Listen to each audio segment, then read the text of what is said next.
Stay back. I'll...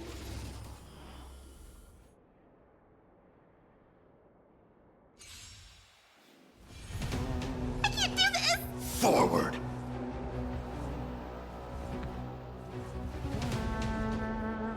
Give me strength! Fiends or devils!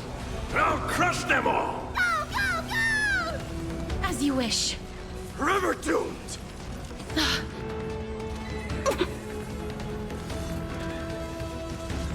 Huge news! Riding the west wind, away we go! Get there! Embrace a new life. Let's go! Darkness with me.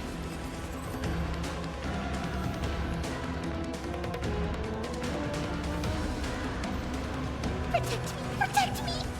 Wilt hear. Burn it all!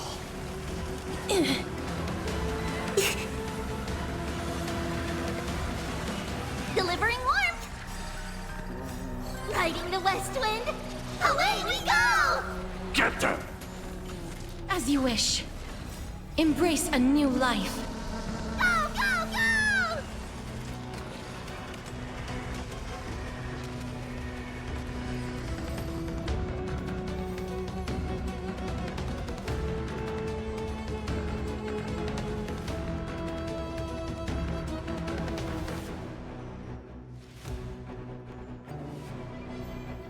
Give me strength! Fiends or devils! I'll crush them all! Let's go! Wilt hear. River doomed!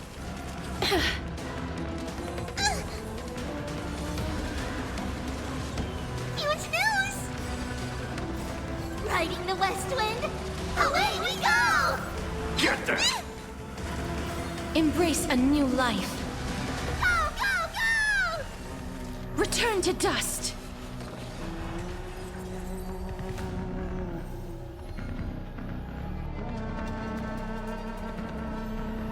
Protect me, protect me! As you wish. Burn it all! I'm okay. Delivering warmth! Give me strength! Embrace a new life. Let's go! Fiends or devils! I'll crush them all! Go, go, go! Riding the west wind, away we go!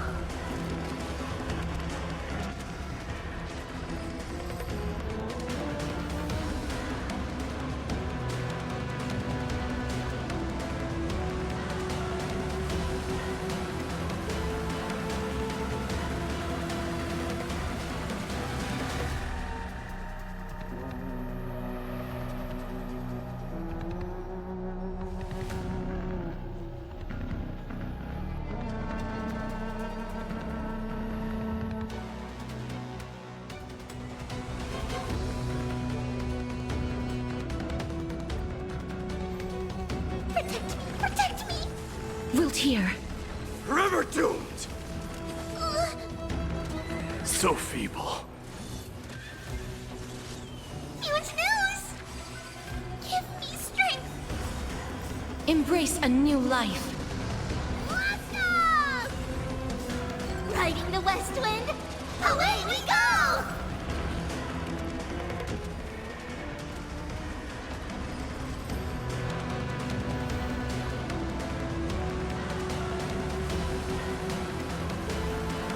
Protect me, protect me! Fiends or devils! I'll crush them all! Go, go, go! As you wish. Burn it all!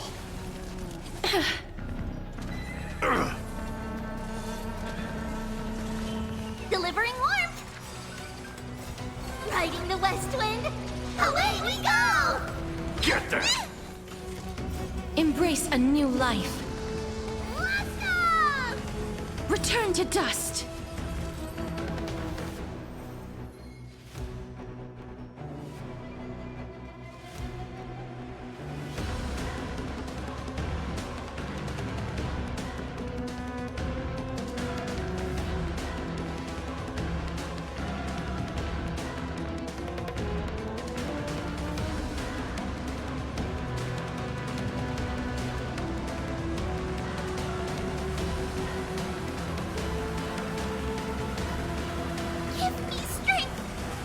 Wilt here. Forever doomed! So feeble. Huge news! Protect me! Protect me! Embrace a new life. Go, go, go! Riding the west wind, away we go! Fiends or devils, I'll crush them all! Let's go!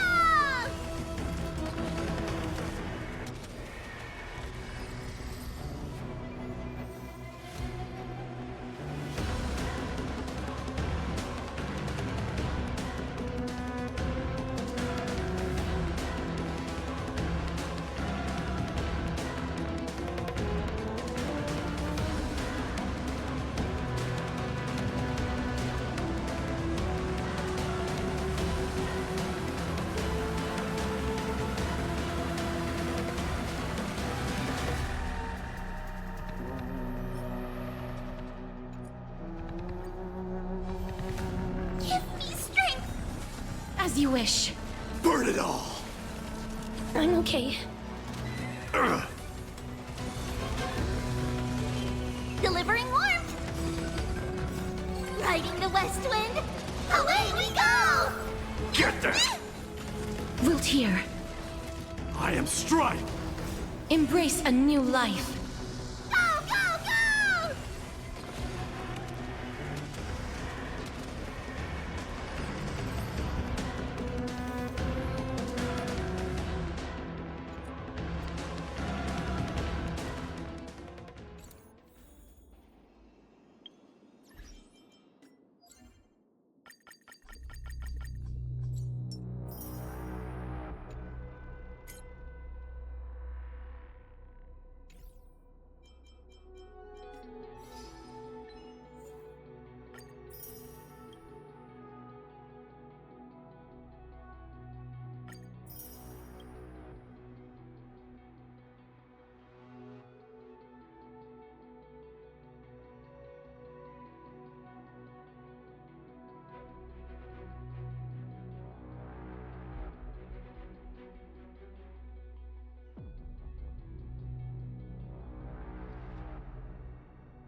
Not long ago, Himiko showed me her collection. There was something called a satellite. I was very intrigued. It works in a similar way to our automatons. If we could launch our automatons into space like satellites, it'd definitely give us an edge in combat. That's right. The automatons would be our eyes and ears in space. No matter whether the threats arose on the surface or in outer space, we'd be able to spot them. But Himiko told me that if the Silvermane guards do go ahead with it, she'll be glad to help. Only thing, though, is I can't make the call. I'll need to write a report and discuss it with Bronya, Pela, and others first.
This dagger's got a nice look to it. Let's see it. Wow. It's crafted from Cremnoan steel. These people are well equipped. By any standard, you all are quite capable. Had you not strayed, you could have been guarding Akama, securing a stable income. Such a pity. In your next life, remember to choose a safer path and stay away from dangerous jobs like this.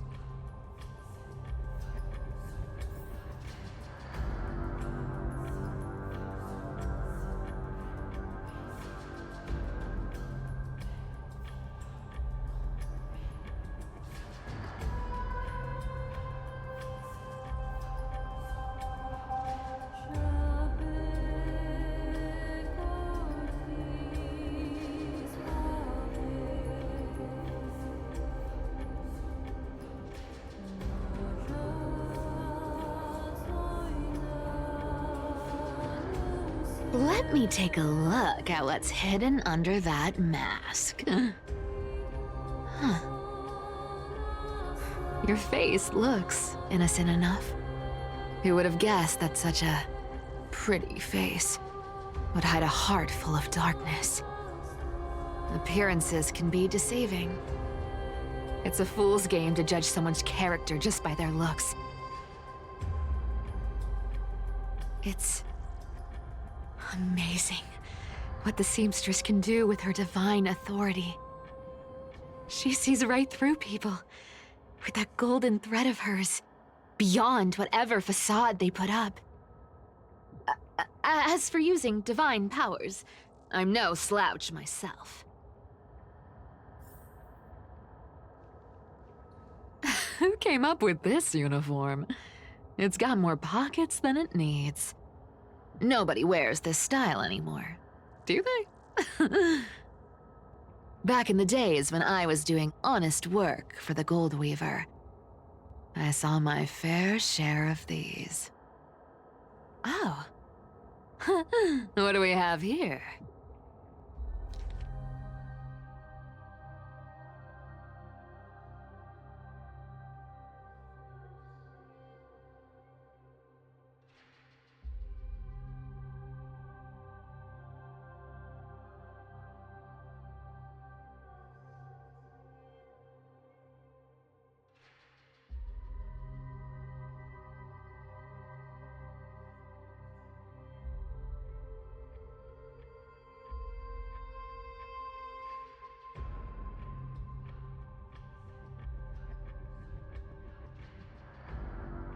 A paper note. Aw. Talk about old school. All right. Once the seamstress's powers diminished, the world wound web slowed drastically. From 5 threads to just 2. Looks like I was too quick to judge. Physical note passing still outpaces the reduced threads.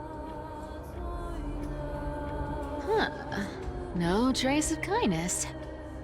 Is she hiding too well? Huh.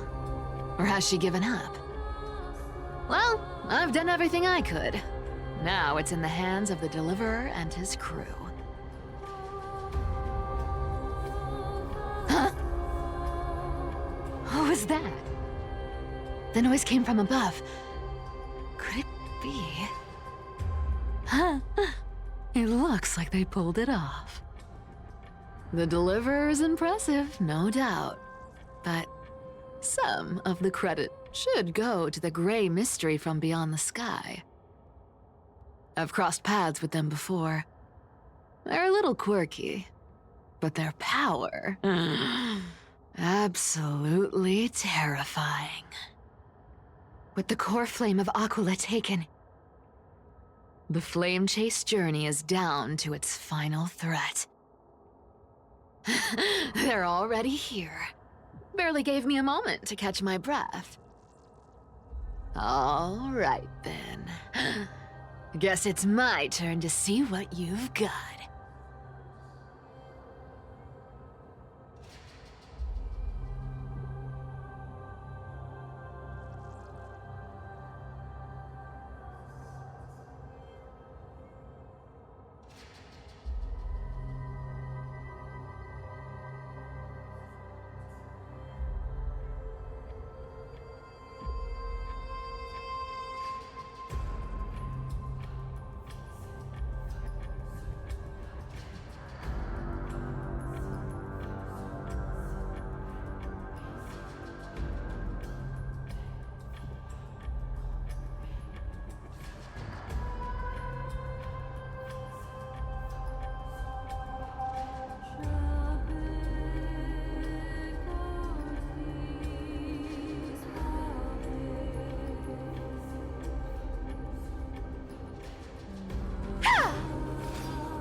Oh, you made it.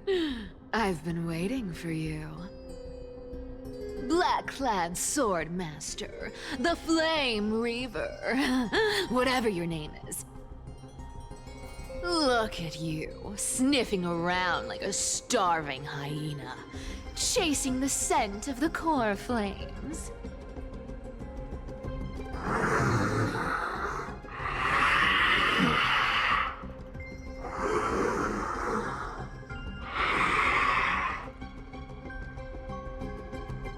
What's wrong?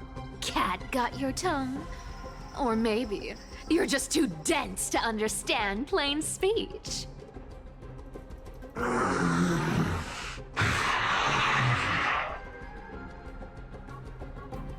Throne of Worlds.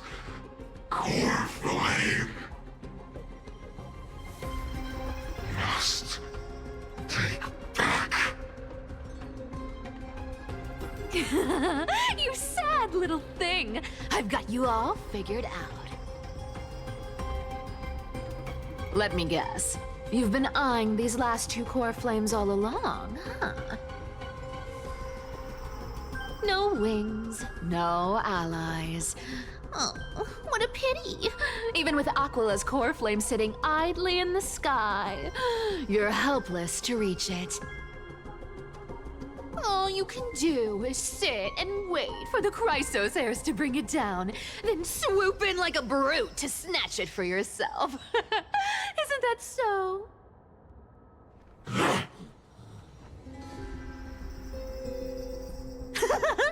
Struck a nerve, have I?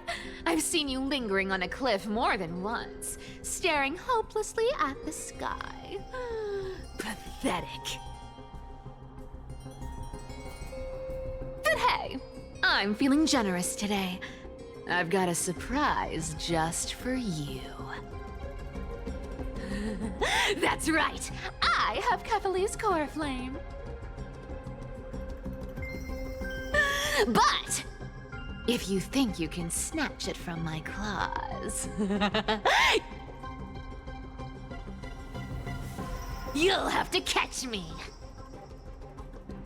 Fun fact, Dolos cats aren't just quick on their feet. They've got the stamina to match.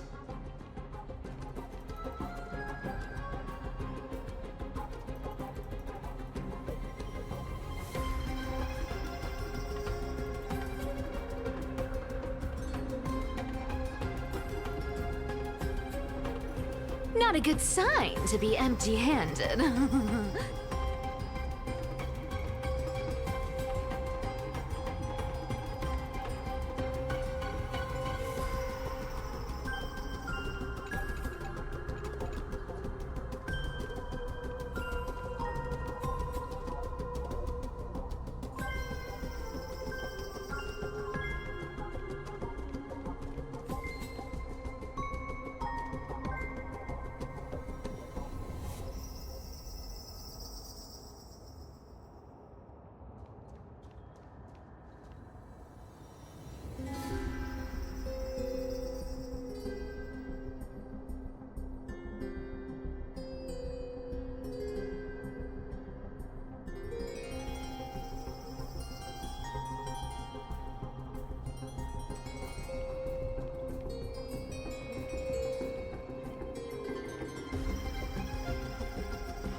How did you get ahead of me? Whoa, whoa, whoa! Don't swing that thing! Easy there. You're after Kephalie's Coreflame, aren't you? Fine, take it! The deliverer made me steal it. It's no use to me anyway. Look, since we've got the same taste in fashion, all black and sleek, how about you spare this poor cat's life?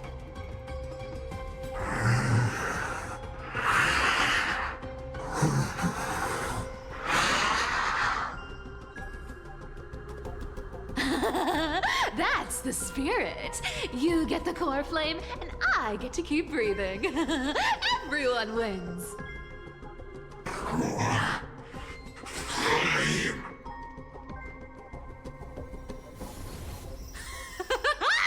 You really are a brainless mutt, aren't you? Woof woof!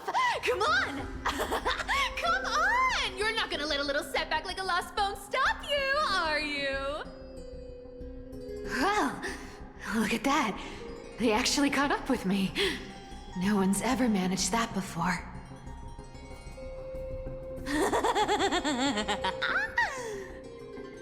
It's been a while since I've had a chase this good. Don't quit on me now. I'm just getting into the groove.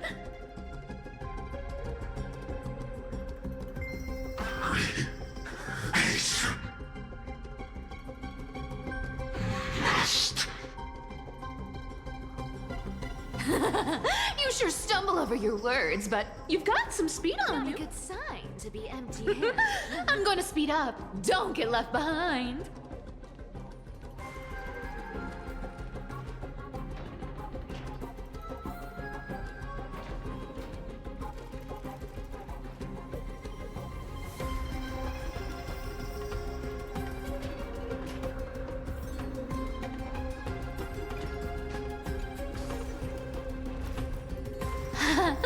Just in time to take a break. Don't tell me they might all... What? Still not here? Well, that's disappointing. Oh well, I guess I'll just... Wait around a little longer for you. Stixia, you're stunning. Oh, look who it is! The Flame Reaver. First time. Wait, no, not the first time meeting you. I'm the great hero of Hakama, the deliverer of Amphorius. They say I'm destined to return Kefali's Coreflame and carry the weight of a new world on my shoulders. But hey, fairness is my thing. Fairness, fairness, and fairness. You want the Coreflame? Come and get it. But only if you beat me fair and square.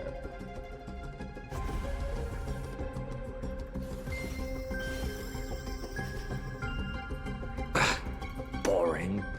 I was hoping you'd at least humor me for a little while. Stupid mutt!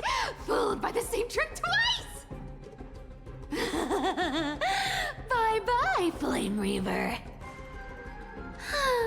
Not as fun as I'd hoped.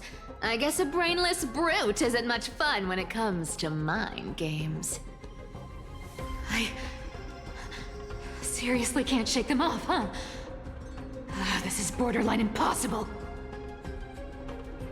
They're not going to back off anytime soon. Well then. Guess I'll just have to lead it somewhere higher.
Cipher,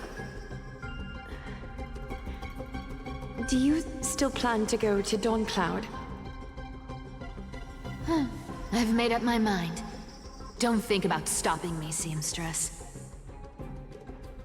Is it for the gem of all worlds? Does it even matter? You'll never guess whether I'm lying or telling the truth.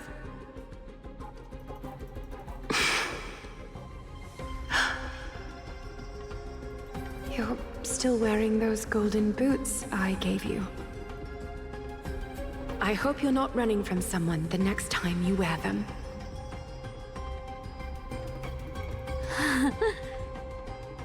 Aglaya, did you see that? No one can catch up to me.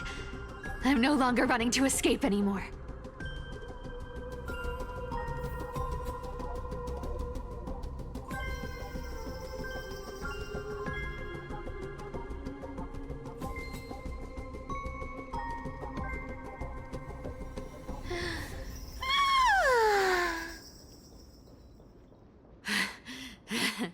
Deliverer, you better thank me. Every leisurely second you enjoy was fought for by yours truly.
You just don't know when to quit, do you?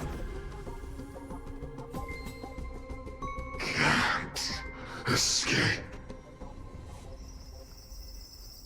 This is fate. Fate? I always thought only privileged city dwellers like to toss that word around. As if they couldn't get by without using it as an excuse. Cycles can't be broken. Cycles. Fate! Give me a break! Everyone has to walk their path. Those who cling to gods and prophecies end up as hollow shells of themselves. Back then, I was nothing but a scoundrel. A cheat, clawing and scrambling just to survive in this messed up world. If I'd given up and played along, this place would have been nothing more than a lifeless wasteland by now. Coreflame. It has to be me.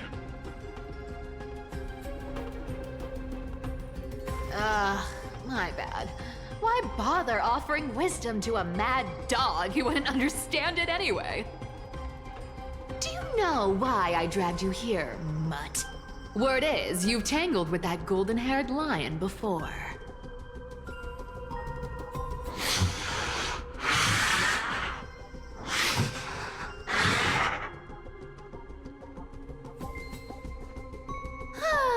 Looks like there's no getting away from you. And hey, that was a pretty good warm-up. Now, how about we spice things up with a bit of competition? As a fellow heir to the divine authority of Calamity, I've been a demigod for 1,000 years longer than the little lion. Now, let me see if you're worth your title, Flame Reaver. been around for over 1,000 years, and I've never met anyone who can match my speed. Until now. But speed isn't my only trick. Today, you're getting the full performance. This world, return to the great tree. I'll take it all.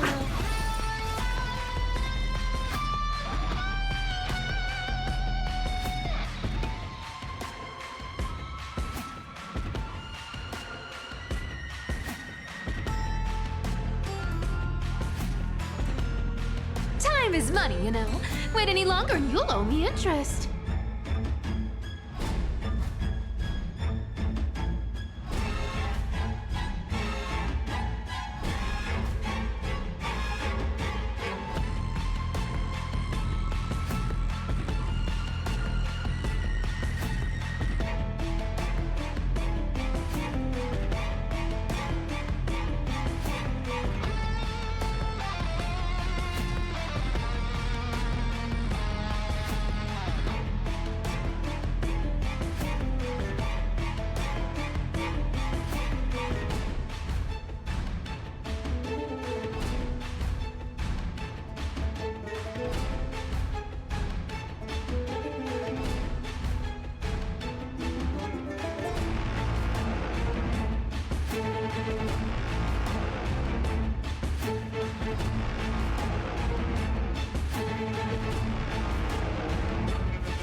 To me! Torment. With enough believers, lies become reality! Gotcha! You can't run! Good dog. Oh, is that all you got? I guess your sword skills aren't as impressive as I thought. This world. Come to me! I'll take it all! Torment. With enough believers, lies become reality! Gotcha! Found me!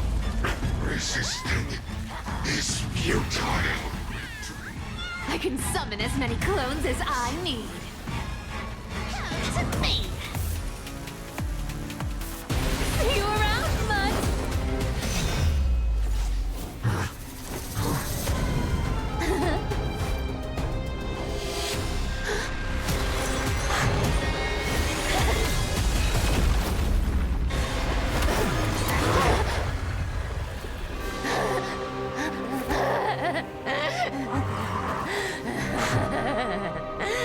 Only a mindless fool would fall for the same trick 3 times in a row.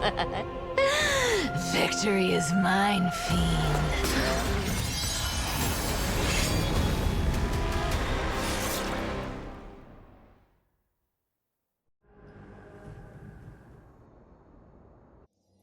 To all citizens of Akama, today I bring you 2 pieces of news.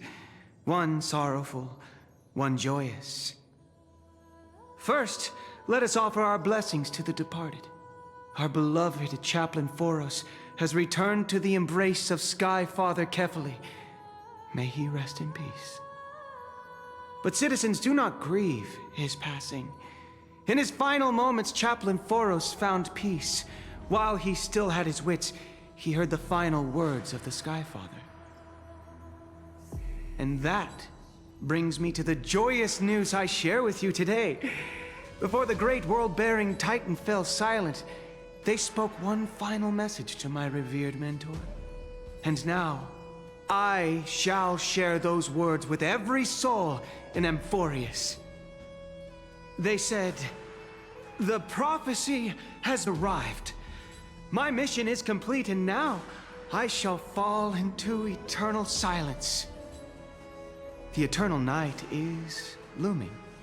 The dawn device will safeguard the holy city, poised for the children of humanity to create miracles forever. Until forever? Skyfather's love transcends time itself, stretching across endless eons.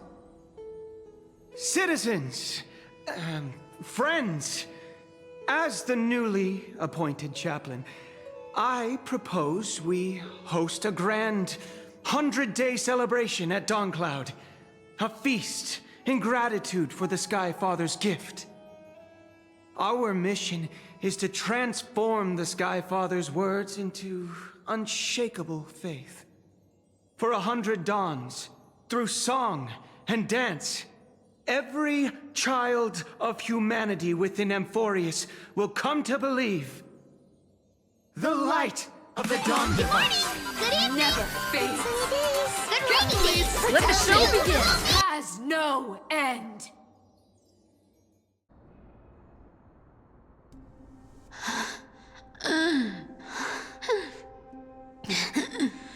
You shall walk with greed and die over petty change.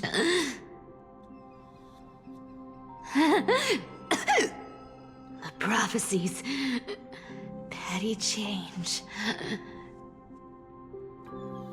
was quite literal after all.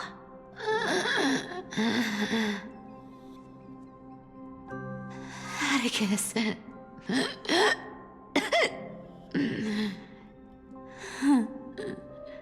He's a good kid. I stole your identity. I owe you an apology.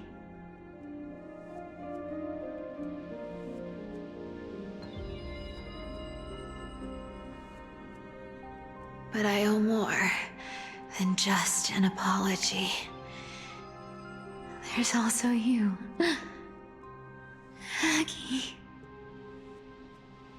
Back then,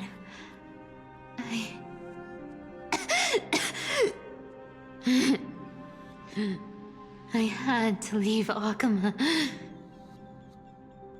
You see, you were so good at breeding hearts. If I had stayed by your side, my fragile lies would have been exposed sooner or later.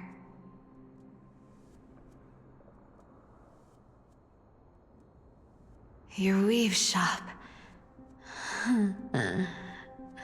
I wish I could chance upon it again. Just once.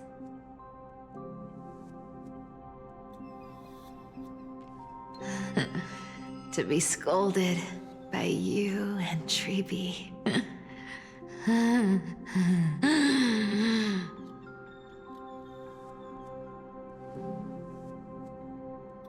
I'm sorry. In the end, I overestimated myself.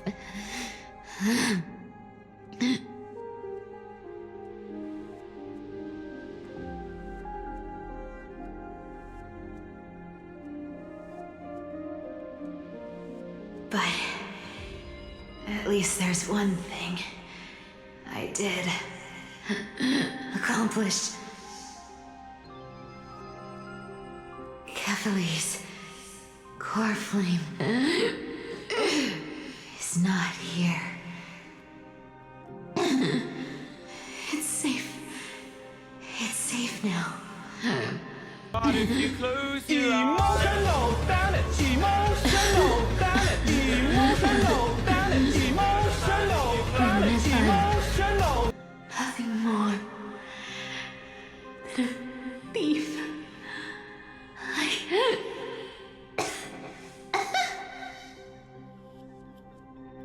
At least I did something for the flame chase. Aggie. Aggie, can you hear me?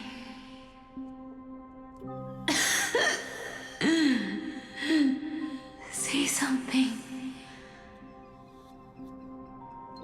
Anything. Anything. Please.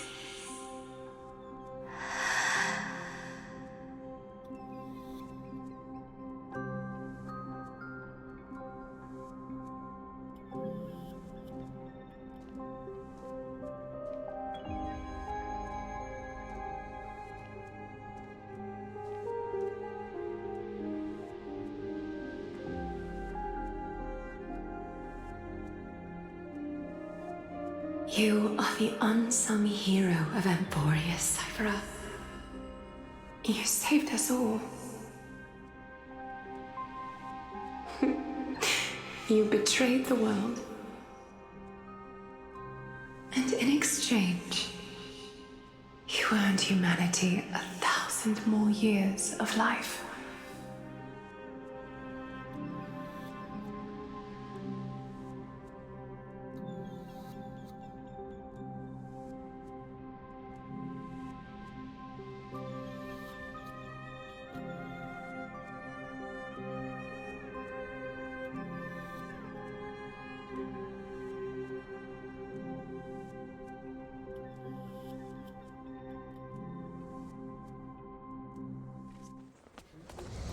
If there were a lie so brilliant that it could fool everyone, A hero's life is hard. Wouldn't it simply become the truth? Lies will always be lies, Cipher. But sometimes, they can be more noble than the truth.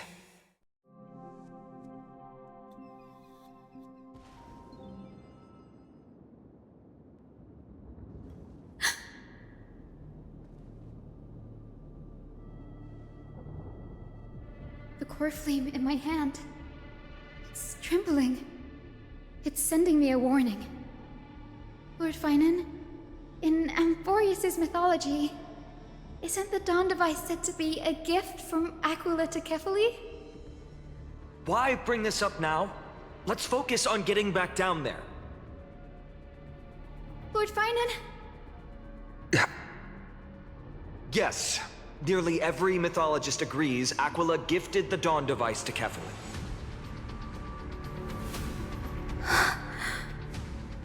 Everyone, calm down. Listen to me. The Coreflame in my hand trembles violently, its warmth slipping away like sand through my fingers. It burns through immense energy just to leave me with one message. The Dawn device is extinguished.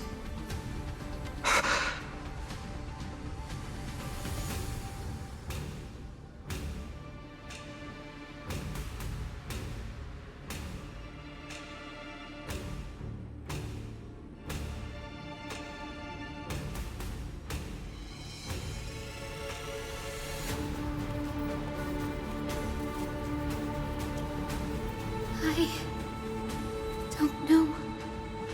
If the Coreflame's message is true, Akama has lost the Dawn device's protection. Darkness will consume the Holy City in an instant, and the aftermath will be devastating. Finan, I feel something too. While Hyacinth was speaking, countless streams of memories rose beneath our feet, spiraling into the sky. There are so many, so heavy. Even through the fortress walls, I can still hear them clearly. Birds, nymphs, people, their memories tangled together, their cries echoing as one. Could this be because of the Titan's fall? But that doesn't make any sense. There's no time to dwell on the cause.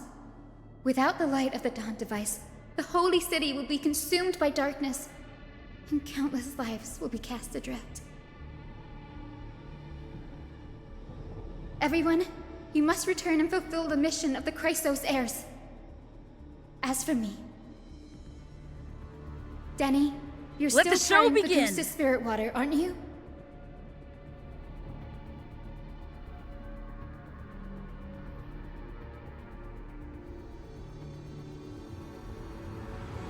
Well, the time has come.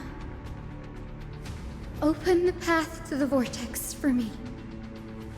There's still one thing I can do for the people down there. Return the Coreflame of Aquila and inherit their divine authority. I'll remain in the sky and A cast my hero's protection life over is the people. hard.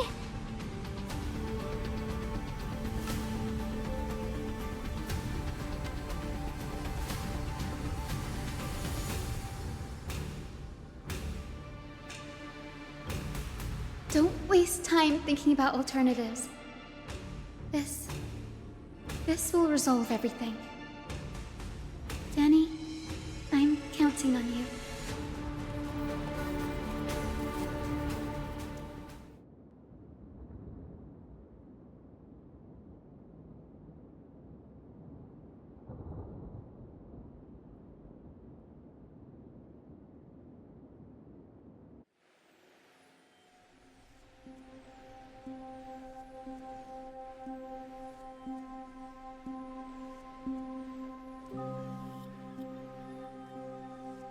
It still feels unreal, even after seeing it a second time. You'd move in perfect harmony with the rivers and seas of this world.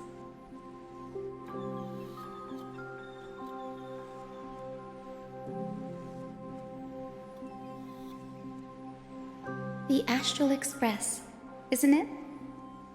March 7th, the one you always mention. I'd like to meet her someday. I can almost see the three of you traveling together, laughing and sharing moments.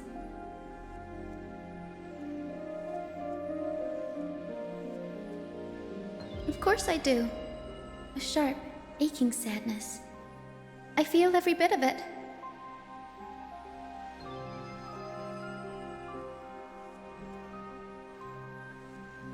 As a healer from the Twilight Courtyard, Dan Heng, it's my duty to stay composed in front of those suffering from illness. A sorrowful expression would only add to their burden. The world I love is the one suffering now. How could I face it with a frown?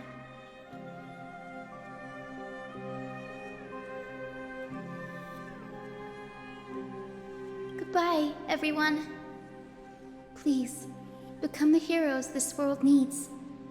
And as for the final blank page of this epic, the lives and stories of ordinary mortals, I'll guard them until the very end.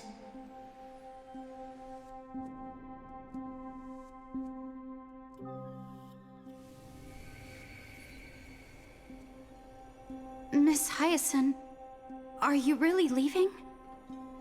Yes. Lord Finan has already set the date for our departure. As a descendant of the Sky Hero, I must prepare myself and carry this responsibility. What about this new Twilight Courtyard? Believe in yourself, Clementine. You're an exceptional healer, more than capable of handling things on your own. The patients trust you, and you've earned that trust. That's what matters, isn't it? Miss Clementine's medical skills are amazing! We believe you'll make the Twilight Courtyard proud. Thank you, Lady Treby. I'll do my best. I just don't have the same confidence and certainty as Miss Hyacinth. No matter how severe the illness or injury, she always faces it with a smile. Honestly, I'm not confident about everything, Clementine. I've just learned how to hide my unease well. It's a skill I consider essential. It's hard to imagine anything making Miss Hyacinth feel uncertain. Well, shall I give you an example? Since Lady Treby happens to be here too. Wait, we're part of this? Look at the Flame Chase journey. Since Lady Aglaya took over the leadership of Akama, every Chrysos heir entrusted with the Coreflame, aside from Professor Anaxa, was personally chosen by her. I was the outlier. The hero Celiosi entrusted her bloodline with the legacy of the sky. Lady Aglaya's thoughts on my potential remained a mystery, even up till the day she left. So I've always carried a lingering doubt about my ability to fulfill this role.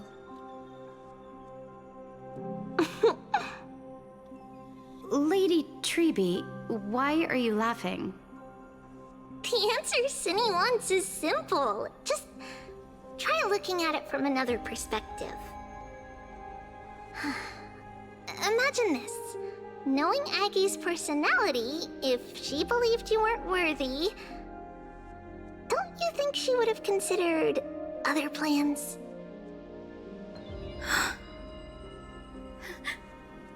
Now that I think about it, I feel much better. I may not have Lady Aglaya's keen judgment, but I would never question your resolve, Miss Hyacinth. Thank you, Clementine. I had a sudden thought, Lady Treby. Before I depart, can you teach me the words for returning the Coreflame? I've always been at the Grove helping with lectures and never had the chance to come to Akama. The phrases everyone has memorized still feel unfamiliar to me. I don't want to embarrass myself in front of everyone when it's my turn to return the Coreflame. It's easy. We can teach you right now. Let's go. We will say a line, and you repeat after us. O Majesty of the 12 Titans. O Majesty of the 12 Titans. Pillars of the world.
Pillars of the world.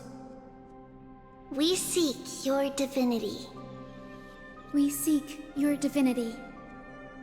To mend the rifts of the world. Fill our bodies with blood of gold. Till we wither in willing service to the prophecy. Surrender the Coreflame, HSR.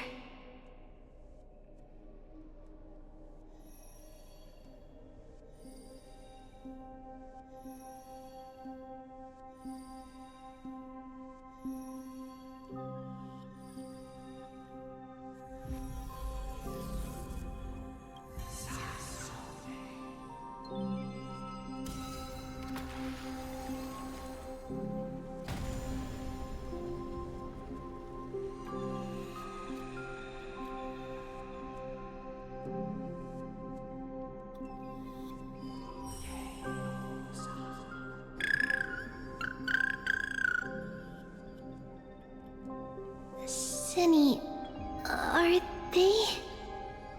Lord Solibus, Lady Lunibus. The mission of the Skyfolk has been completed. Your watch can finally come to an end. We thank you, Miss Hyacinth.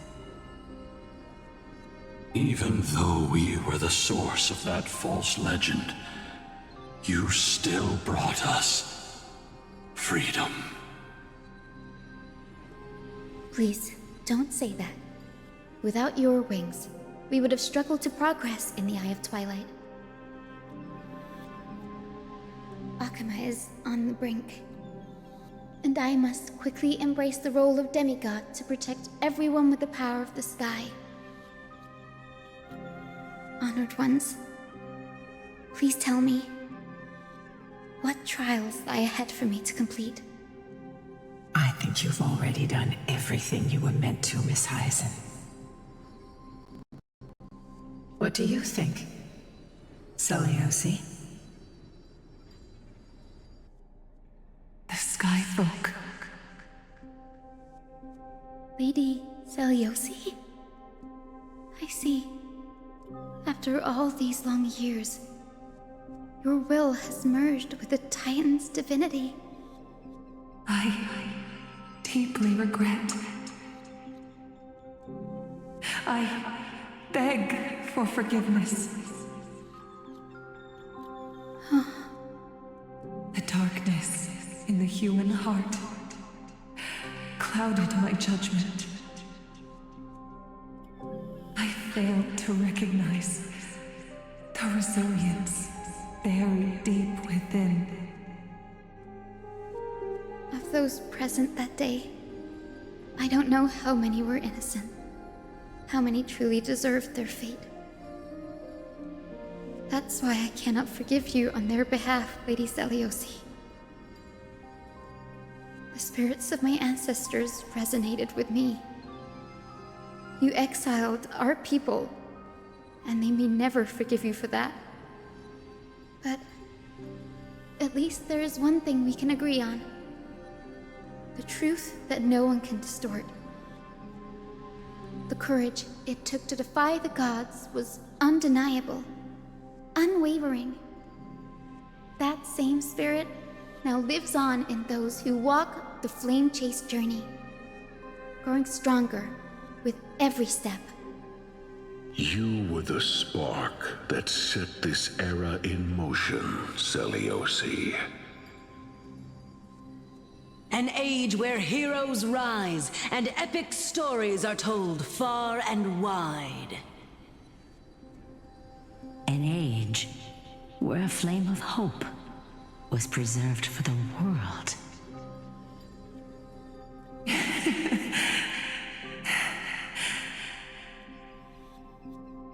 Perhaps this is what I longed for. Now, I can finally rest in peace. Even in that darkest moment, Lady Celiosi, you still held compassion for mortals, didn't you? Even with the Titan's power, you didn't punish the world by letting the sky fall. I imagine you were waiting for someone to bring redemption. Trust me with the power of the sky. I am merely a healer. I could never match your strength even with that power. Thankfully, the world no longer needs a demigod who can summon thunder and storms.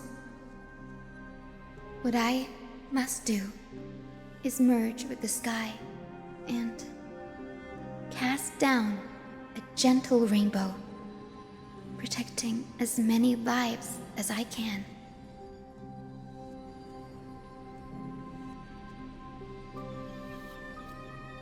Professor Anaxa, do you remember that lesson? In the end, I followed the path of my ancestors, returning to the sky. I didn't return to the earth to walk with the people, but even so, I still achieved my dream.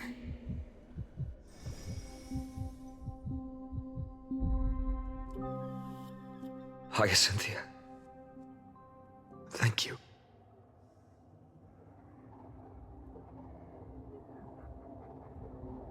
Akima's dawn has come to an end. Why is this happening?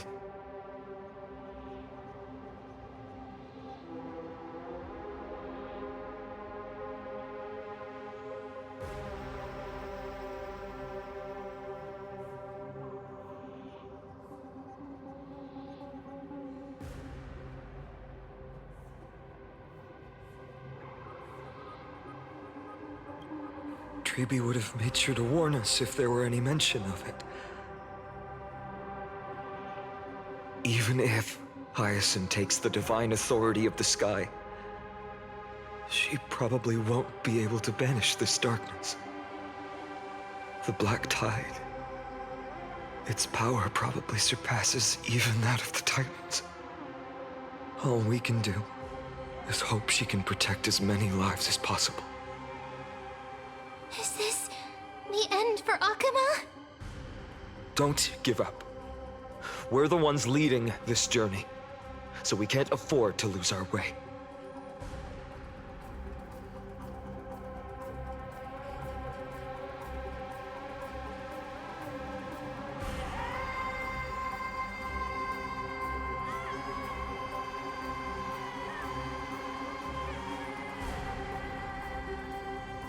I've never seen anything like this before. Could the Black Tide be the cause? There are too many things we don't understand, and we don't have time to figure out. We can't delay any longer. Let's head down. Hopefully Kefali's Coreflame is still safe. I'm confident that Miss Cipher will do everything in her power to fulfill her duty.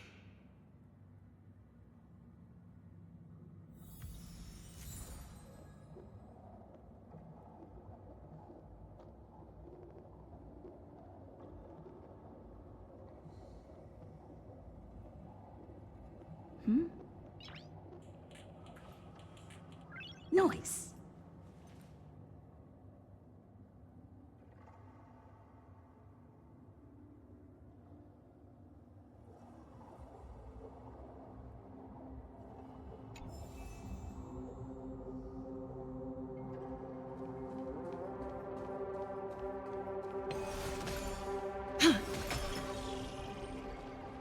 The transport platform's route is blocked by rubble. Partner, help buy us some time.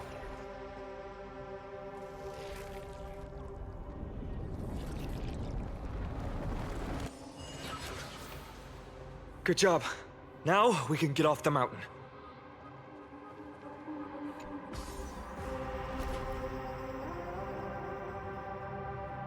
A Black Tide creature. At Dawn Cloud. Oh no. The people in the city.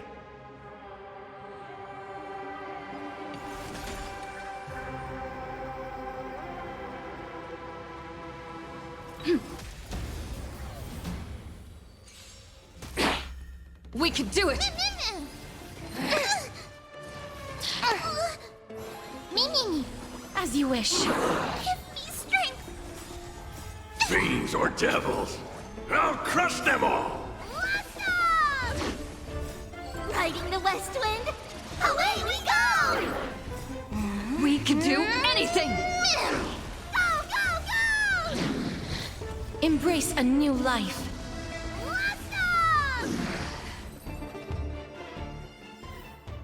Reach the end of the story in your own way.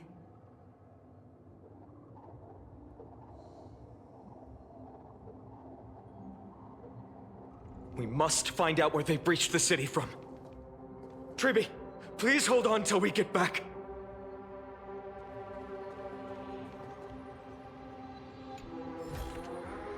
Looks good.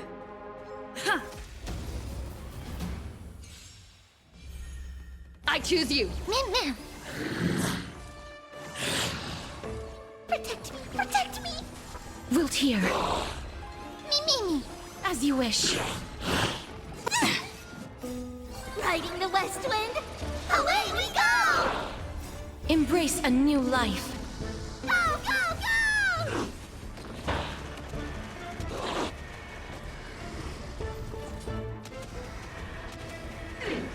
May death protect us!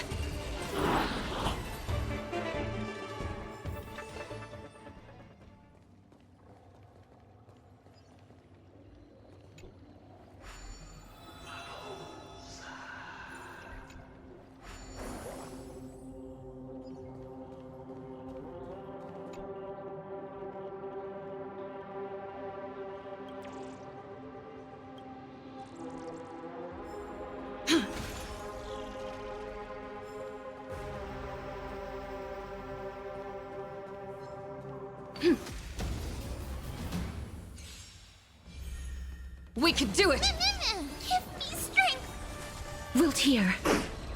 Me. As you wish. I'm okay.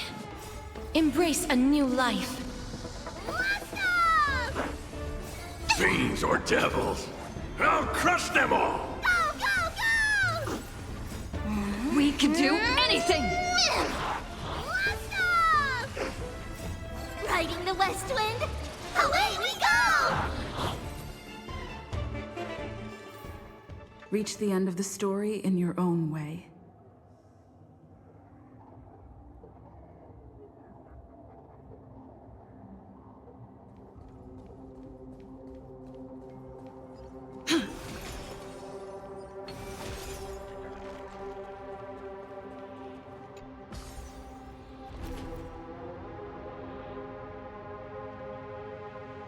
Anyone who dares stand in our way will get a taste of Dawnmaker's edge.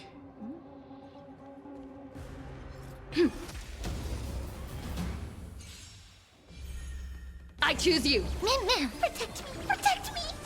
Wilt hear. Me. As you wish. Embrace a new life.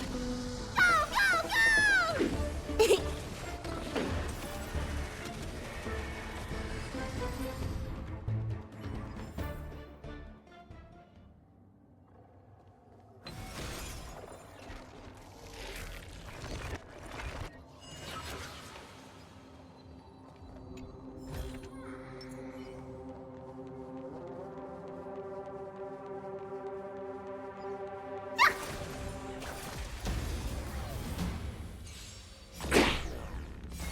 Riding the west wind, away we go! We can do it! Give me strength! Wilt hear. Me. As you wish. Embrace a new life. Huge news!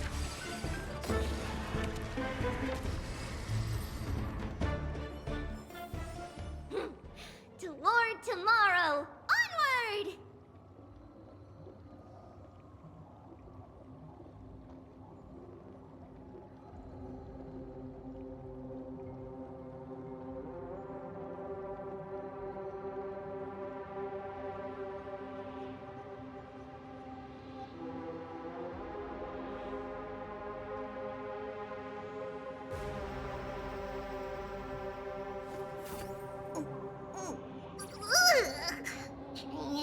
Training? Which one of you likes such sour stuff?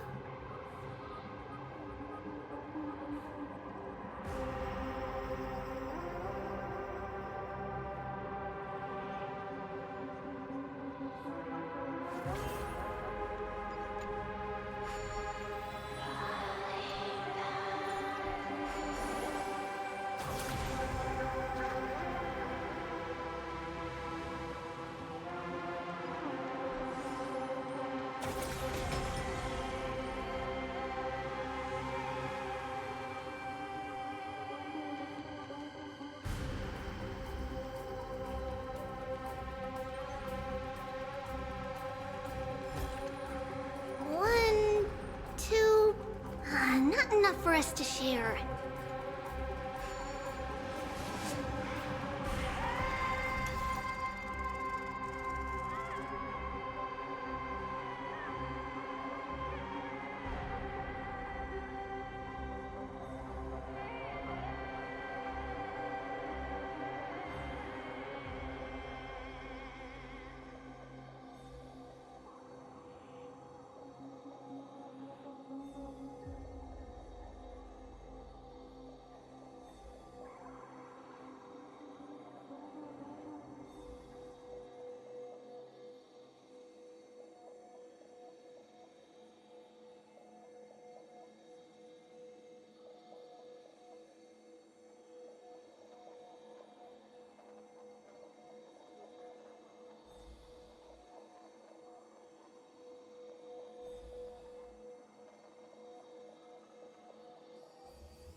Over there!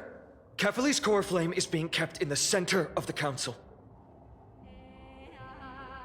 We must retrieve it and bring it back to the vortex of Genesis. Right. Worst case scenario, we need to be prepared to return Kefali's Coreflame. If the end is indeed upon us, we no longer have time to investigate the truth behind the miracle. We'll have to trust that Professor Anax's hypothesis is the only option. Apologies, Aglaia. I promised you that I would leave the choice of Era Nova to the people of Amphorius. But I'm afraid there's no room for doubts now.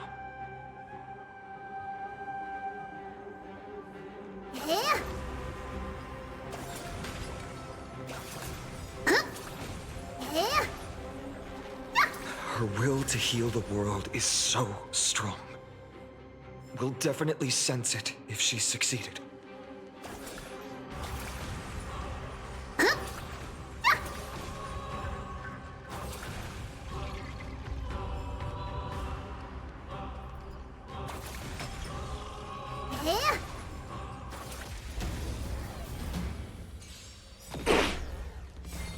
We can do anything!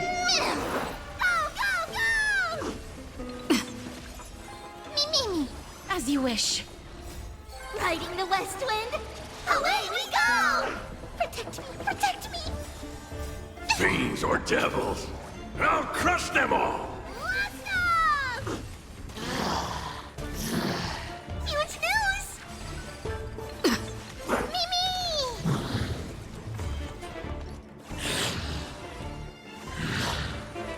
Give me strength! Embrace a new life.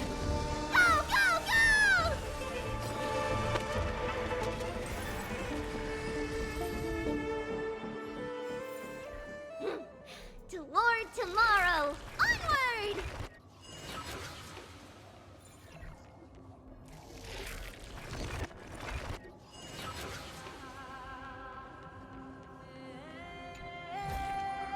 One, two... not enough for us to share.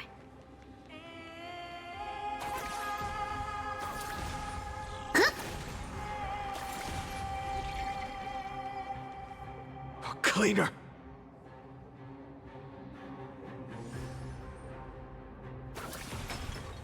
Oh, Skyfather Kefali, please forgive these ignorant and lowly children of humanity. They are so utterly naive that they think of the golden-blooded heretics as deliverers. This blood-red sky, and the raging flames and demons throughout the land will purge their foolishness. Kindness. Lord Deliverer, why don't you join me in praying to the benevolent Kefali? Cast your eyes on this ravaged land. All of this, sins committed by you, blasphemous heretics.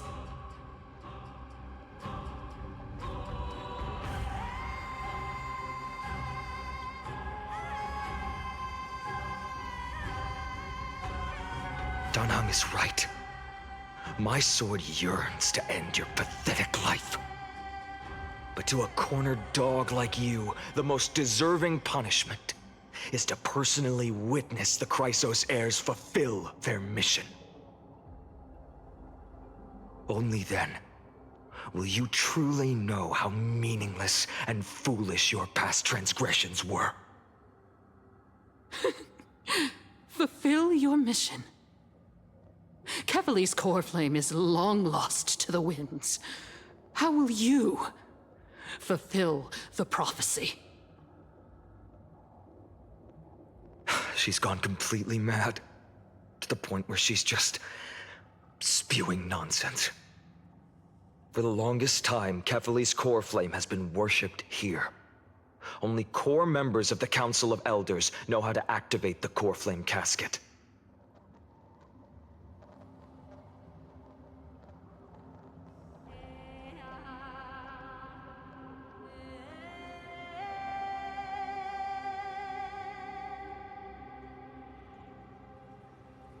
No. There's no need to go through that effort. Professor Anaxa taught me more than just what was in the textbooks.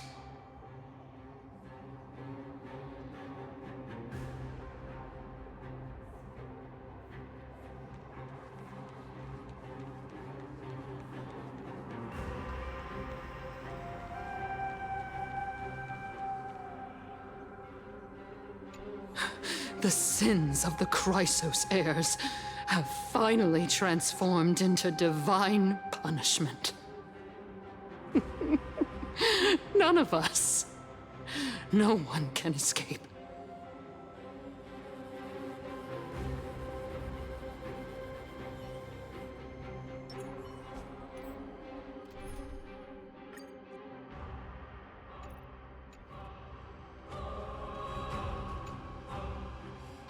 During his time at Dawn Cloud, Professor Anaxa conducted surveys in various areas. I still remember the words he used. I hope it works. All-knowing Father who bears the world, please share a glimpse of your merciful gaze with me.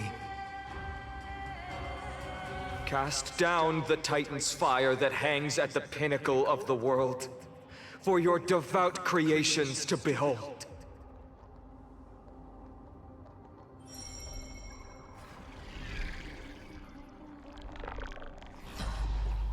It worked.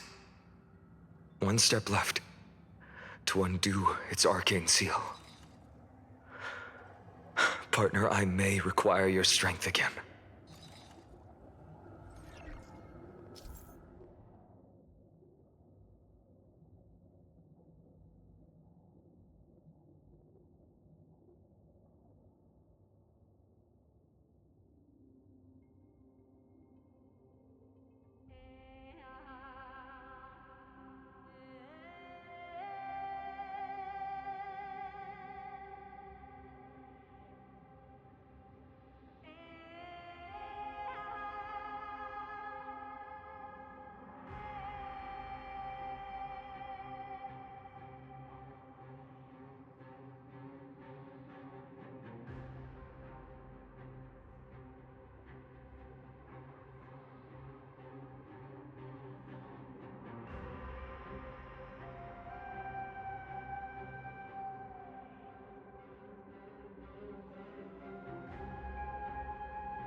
Take the Coreflame and let's hurry down the mountain.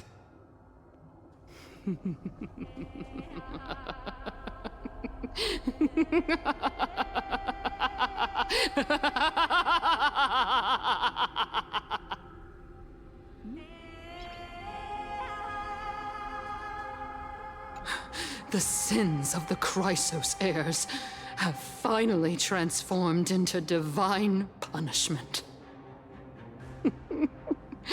None of us. No one can escape.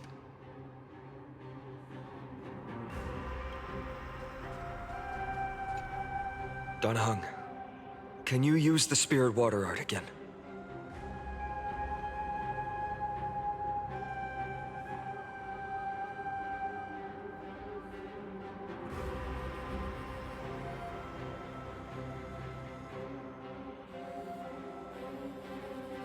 Is this also a result of the Black Tide? Looks like all we can do is sprint down the mountain.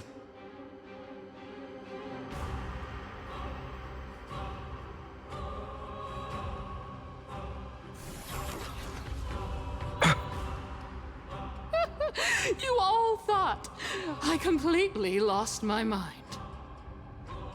If the Coreflame was never tampered with, and has always remained here untouched, you all think I wouldn't have the power to take it away?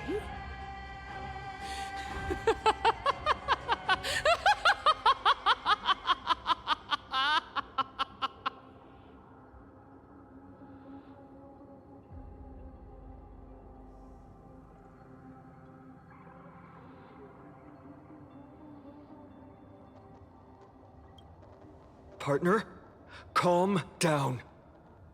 I'll do my job. So you need to make sure you don't die before you pay me. There's no need to worry about the Coreflame's whereabouts. Let's just descend the mountain. No need to worry, but... Before setting off to defeat Aquila, I entrusted Miss Cipher with the task of protecting Kefali's Coreflame while we were gone. By any means necessary. If the Coreflame isn't here, that means she must have done something to it. In other words, she fulfilled her duty using her own means. We just have to focus on getting to the Vortex of Genesis, and Cipher will meet us there for sure.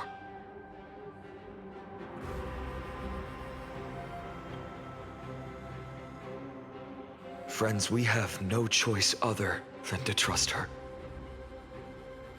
If the nearest ritual basin is 10,000 paces away, then what we have to do is to run in that direction and hope she meets us after 1,000 paces. If she doesn't show up, we will keep going and trust that we will see her at 2,000 paces. 3, 4, 5,000. I will keep hoping with the same resolve all the way.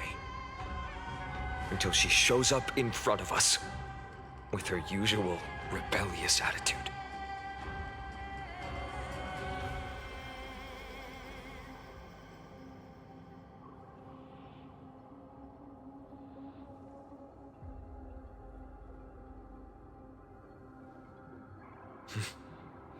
She will be no exception. But before that, we must survive and break through this siege.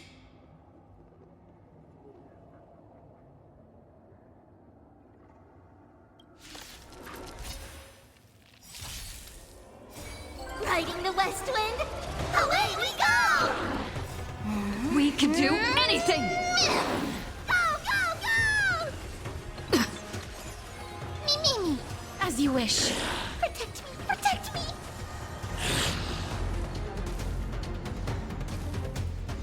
Huge news!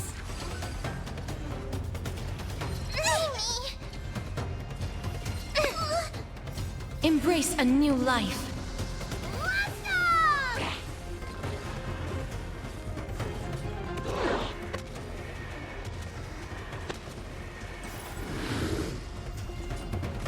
Fiends or devils, I'll crush them all! Go, go, go!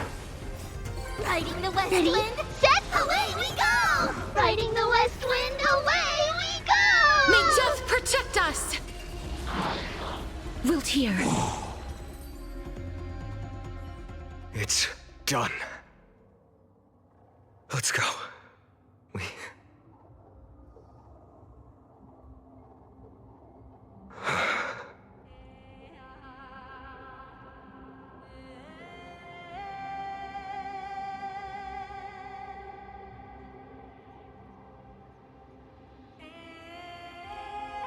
Her actions may have been deplorable, but as a cleaner, she was willing to absorb a millennium of identities and memories for an objective that hasn't changed in that time.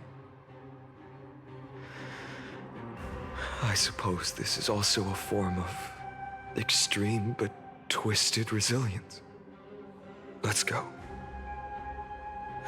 It's time to leave this place. Everyone, can we run faster? I've got a bad feeling.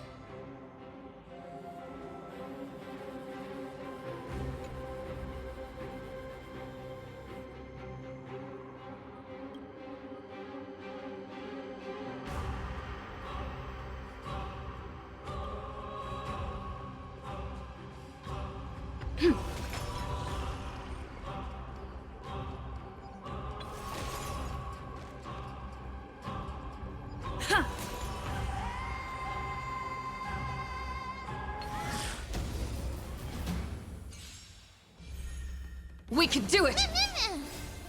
We can do anything! As you wish. Give me strength.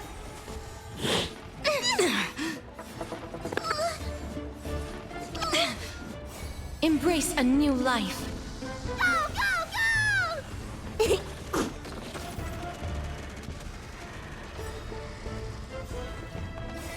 Riding the west wind, away we go! May death protect us! Reach the end of the story in your own way.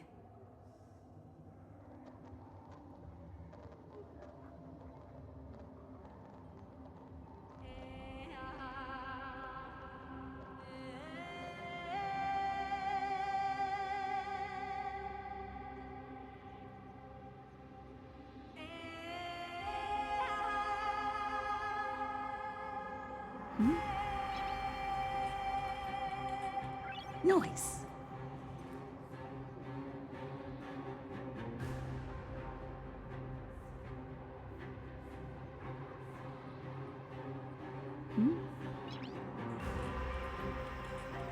Noise.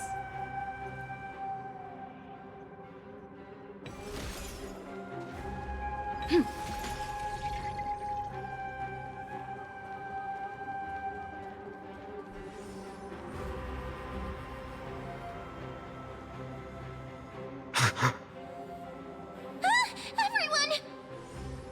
Look, behind us! In the end, they still showed up.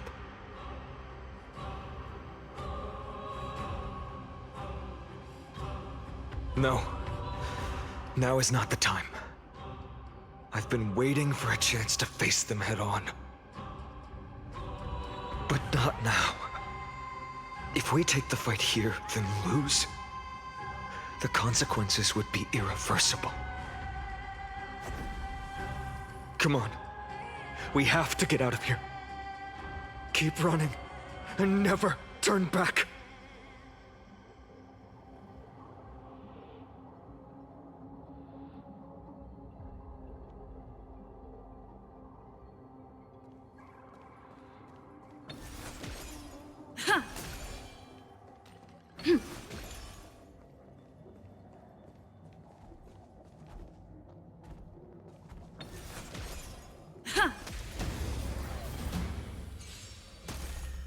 We can do it! Protect me, protect me! Fiends or devils, I'll crush them all! Go, go, go! We can do anything! Mini! here. Huge news! Riding the west wind, away we go! That hurts a bit. Embrace a new life. Go, go, go!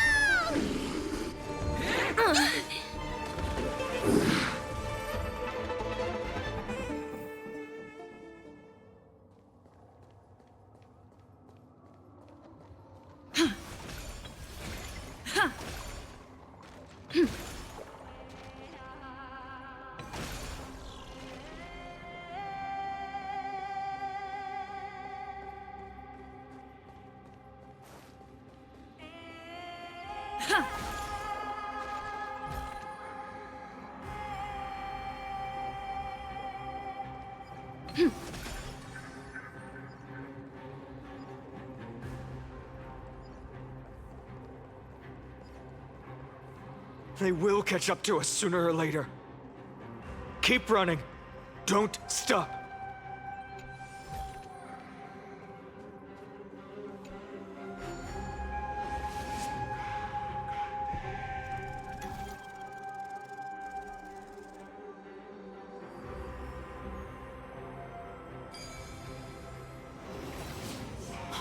It's him! Lord Finan! What in the...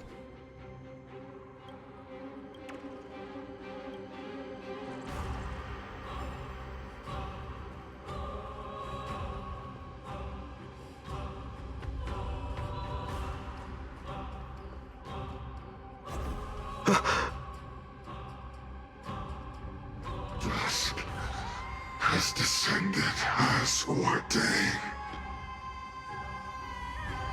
Clones, illusions.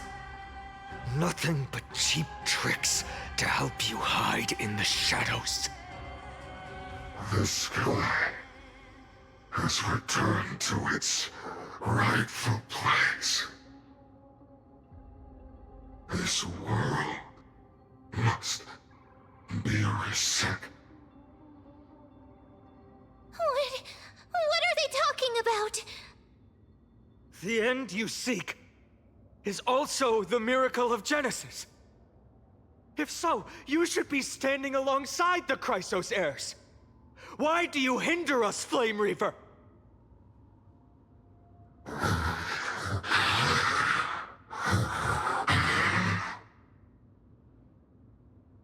Dusk has descended as ordained.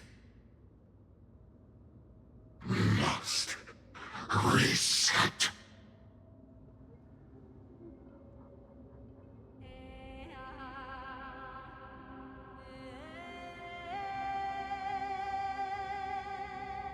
In the end, direct confrontation was inevitable. We shoulder the fates and futures of too many people. We will not fall here!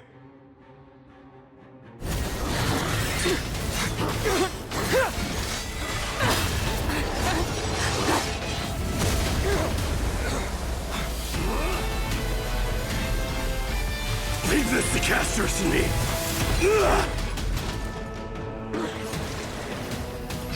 Over here! Go!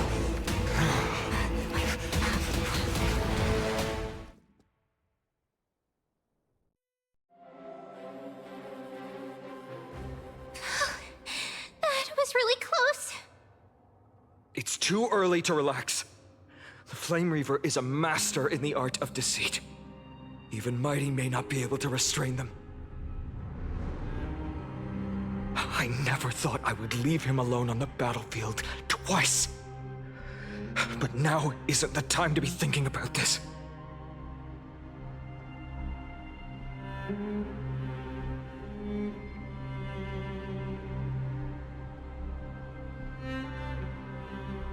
Protect us! Sky Father, save us!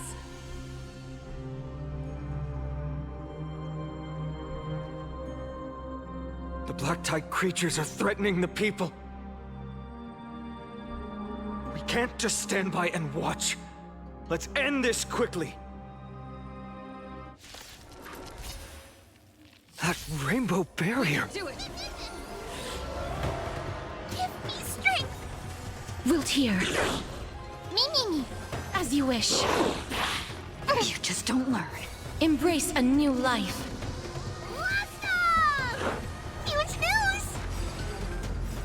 Riding the west wind, away we go!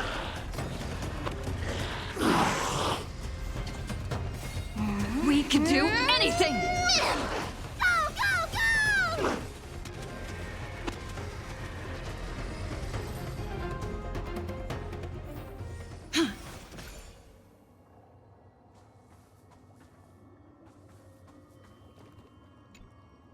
Everyone, you're all safe.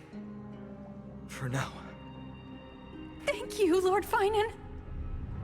It is someone else who deserves your thanks. Those black-tide creatures just now couldn't breach this barrier. This energy feels familiar. Like the luminous arts that Hyacinth uses to treat people. But it is much more powerful.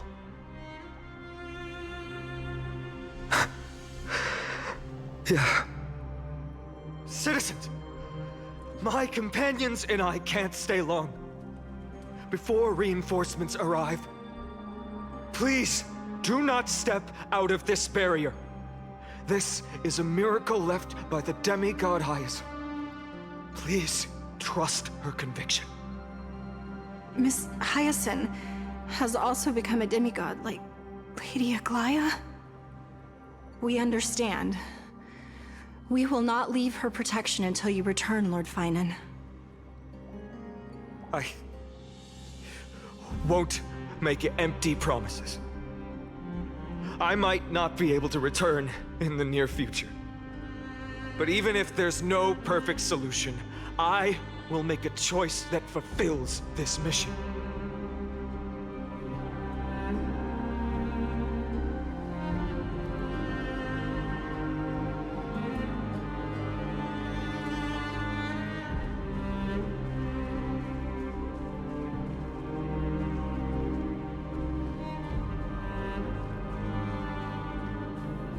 People in the market must also be suffering. I hope Hyacinth can protect them in time. Cartonis! Quick, let's go check on him.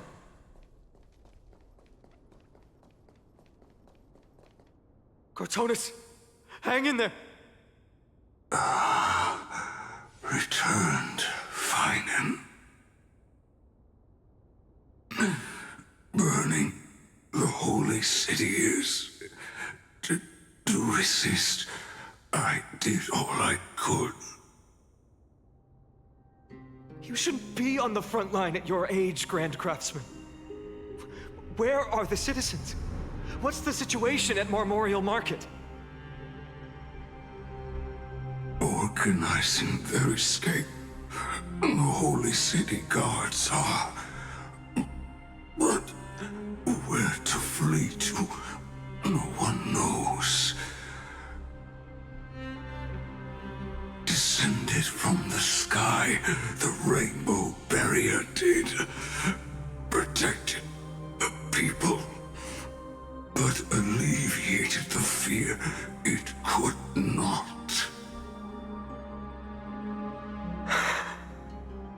I fear this is Amphorius' end, Cartonis. There is only one way to save our home. Finally come true, the Sky Father's prophecy. Go for miracle. Deliverer, you shall become. One more thing there is. Waiting at the vortex of Genesis, Lady Trinan is. Kefali's Coreflame is safe, she said. Trinan,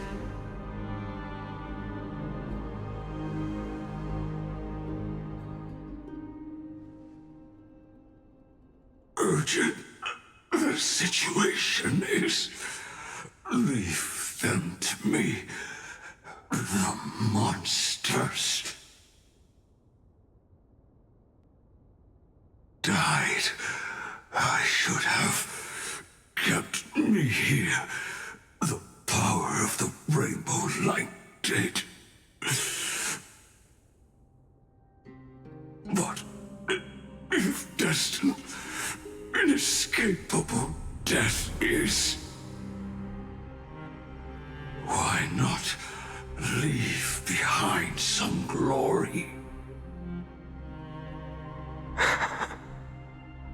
You've been forging nothing but glory your entire life, old friend. For others, and for yourself. May you never see the slightest glimpse of war in the New World. Farewell, Grand Craftsman. Let us depart to the Chrysos airspaths. For battle, these hands were not meant. But if to protect the holy city's future, they are needed.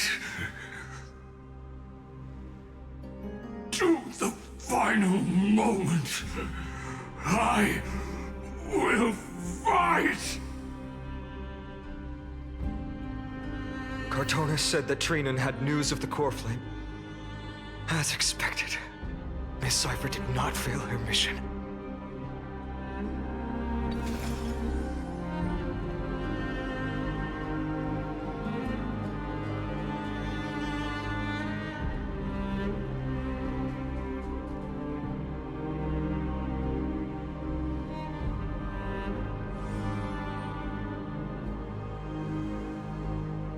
These buildings... I can feel it. Their memories are dissipating.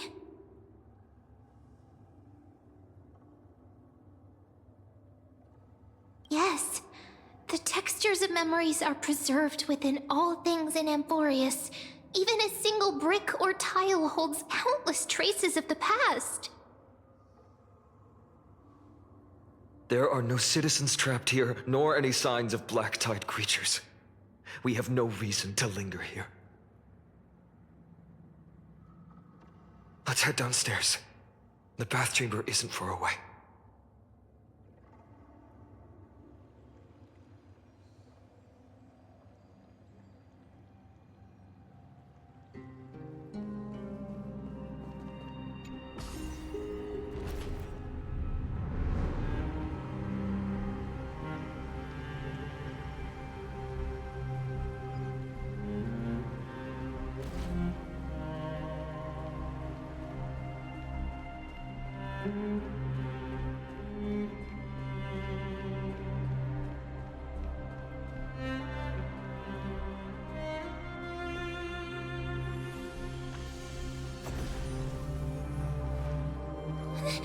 They caught up to us!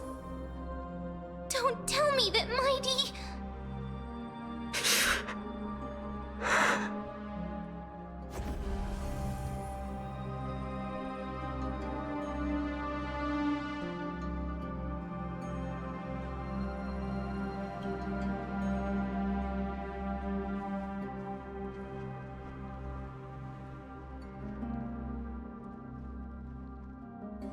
Dunhung, you...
be reset.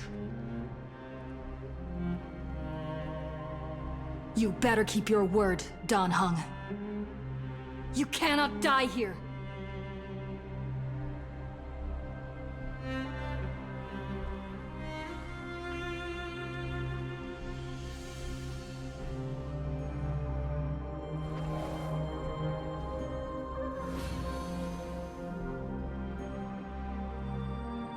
This power, unfamiliar. Who are you?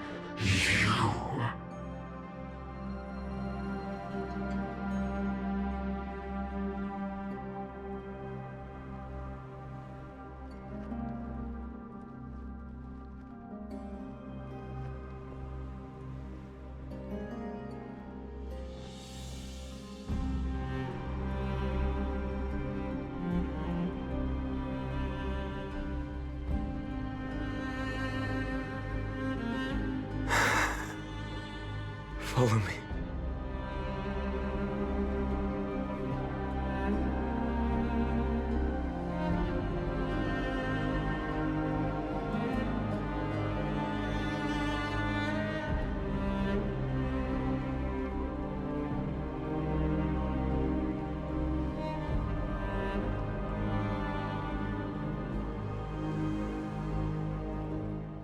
Lord Finan.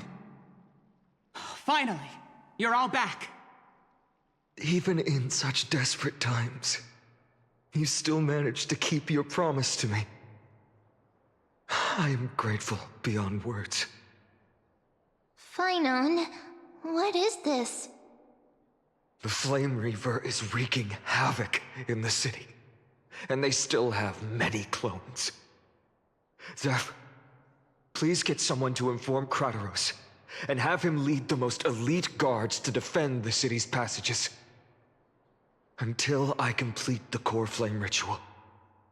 Please, do everything you can to rescue the citizens in the city. Understood, Lord Finan. Nemosity, several citizens are trapped in the Garden of Life, and are temporarily seeking refuge under Hyacinth's barrier. Can you dispatch someone to evacuate them? Though, I also don't know where to shelter them. Leave this to us, Lord Finan. Just focus on your own mission. All right. As for the two Trailblazers, I'll also leave them to you.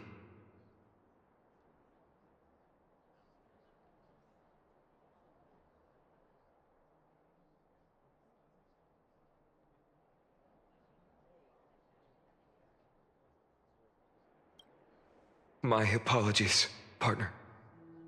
I acted on my own this time. I prepared for the worst before the fight against Aquila. Even if there came a day when Akima was taken by the Black Tide. As long as we defeated Aquila, lifting the sky's curse, you and Dan Heng would at least have a chance to get home safely.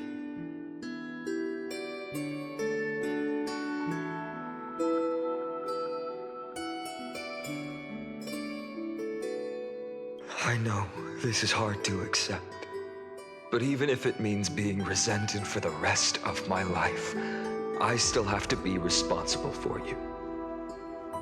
Friend, you and Dan Heng taught me the spirit of trailblazing. The best decision I ever made in my life was when I followed my intuition and chose to trust you. Dan Heng told me many stories about the adventures of the Nameless. Two of them left a deep impression on me, Belobog and Penacony. The first story taught me that the fate of a world should be in the hands of its people. And even if the Nameless are willing to risk everything for an unfamiliar world, in the end, you still have to embark on a new journey and go to the next world that needs saving. Because that's your mission. The path you follow. In the second story, Danhong told me about the few nameless who sacrificed their lives for the prison world. I know very well that the two of you are willing to make the same choice for Amphorius. After hearing those stories, I made up my mind. I won't let your journey end here.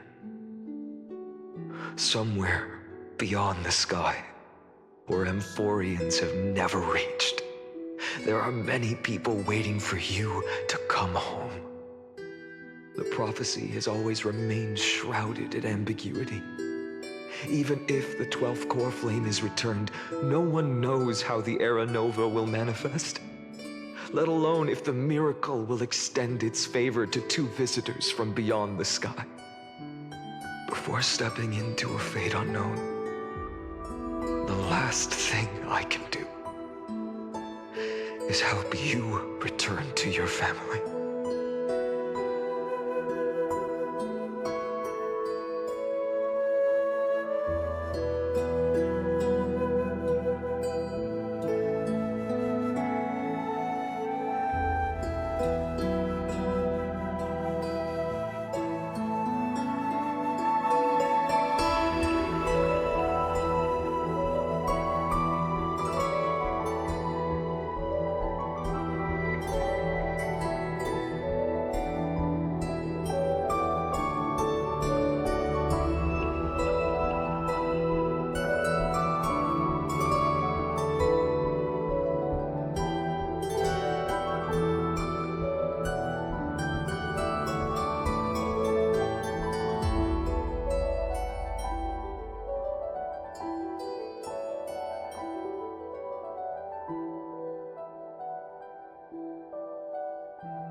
Please, don't worry.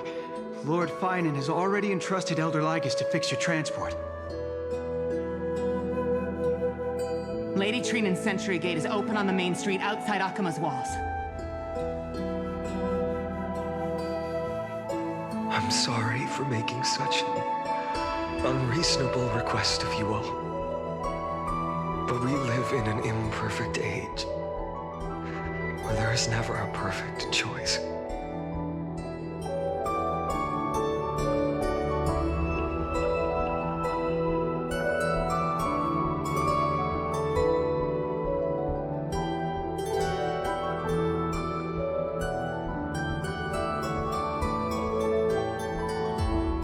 Every one of us has the right to make our own choices. If you can't accept my decision on your behalf, then use your choice to open up a new path. That's what you're best at, right? Regardless, Danhong is still holding on for his life. Don't keep him waiting too long, partner. One day, I hope we will reunite under the constellations. When that time comes, we can hold a belated victory feast. How about that?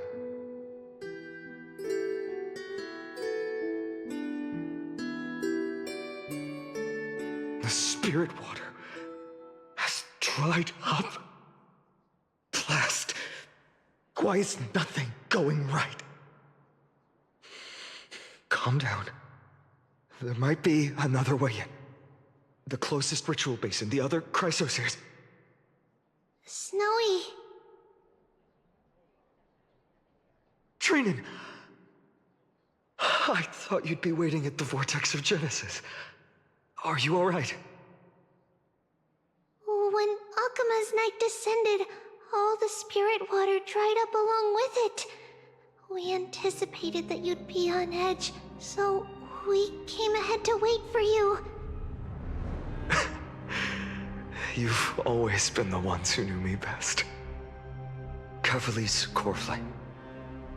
You know where it is? Yes. Little Cipher protected the Coreflame well. No one would be able to guess where she stashed it. Bartolos, you can come on out. I don't have to pretend to be an envelope anymore! That was suffocating. Bartolos? What in the world? Hey, you better watch your tone, brat. That Coreflame that the entire world is after is currently nestled in the depths of my bottomless tummy. This certainly was unexpected. Huh?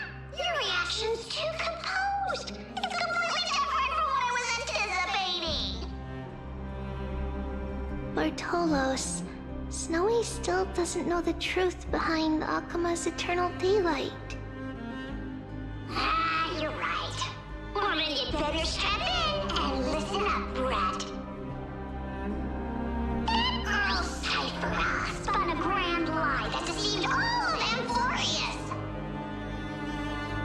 She tricked all of you into believing that that giant ball on Kefali's back would cast light over Akuma forever.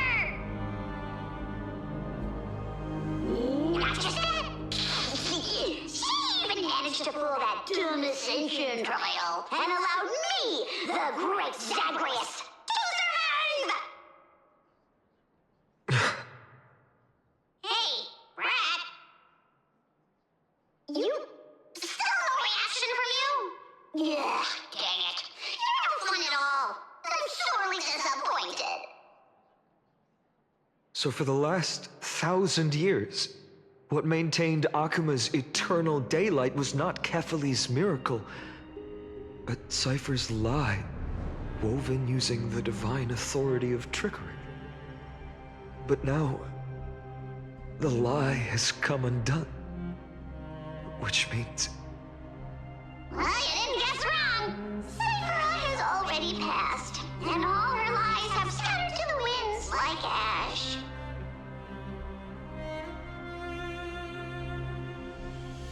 But you just said you, Zagreus, relied on Cipher's lie to keep living. If she is already...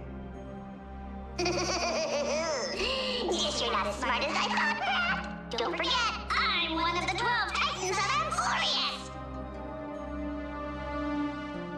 And this core flame in my belly, is it not the core that maintains a Titan's life and divinity? So you're going to hand the Coreflame over to us? Just like that? Just so. How about it? Let's hear some groveling gratitude, huh? Why? In the myths, Zagreus was the most cowardly and shameful of the Titans. Hey, stop slandering me with those fabricated tales. My pursuits are far greater than one measly life. Let me tell you then, my lifelong ambition was to work with Cipher to conjure the greatest trick in the world. Assume this world holds 100 million possibilities, and no matter how one looks at it, 99,999,999 of them all point to outcomes of certain destruction. But with an exquisitely brilliant scheme, we fooled all the fools, villains, and disasters of this world, and achieved that 1 in 100 million possibility. This is the miracle I wish to achieve in my life's pursuit, even at the cost of turning into this! Take the Coreflame with you, brat. Go finish your mission. Remember this well. What saved Amphorius wasn't the grace of that simpleton Kefali, nor was it the babbling of that child Oryx. It was the divine power of me, scorned by all, in the millennium-long lie of a cat-eared thief.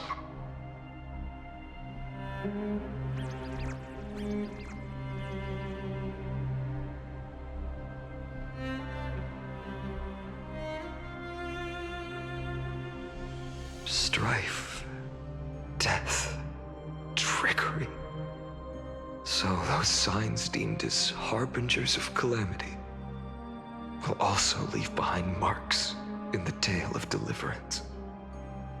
With this, the final Coreflame can be returned to its rightful place.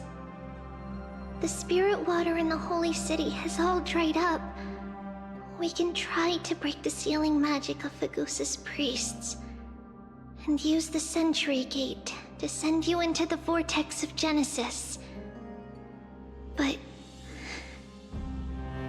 that will likely exhaust any remaining power of Yanis that we have. After that, the rest is up to you, Snowy. Farewells.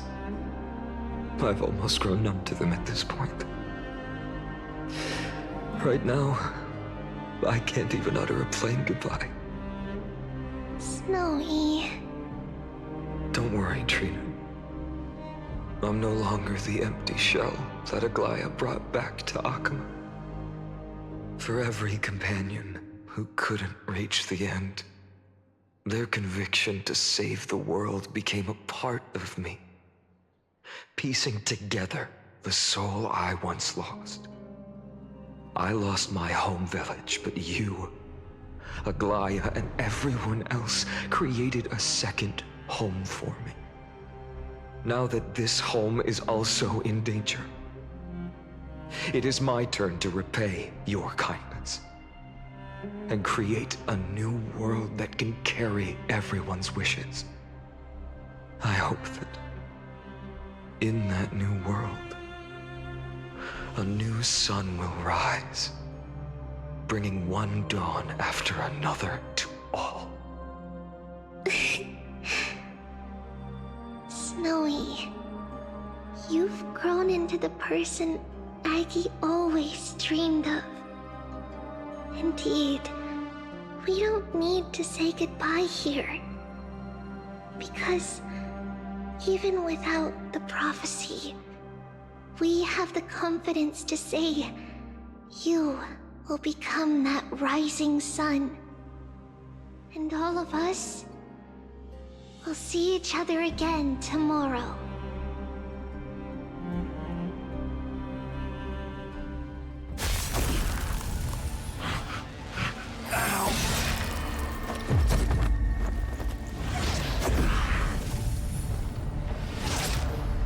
All shall bid farewell to one, and that person alone will witness the miracle. Such is destiny. Become the dawn. Deliver.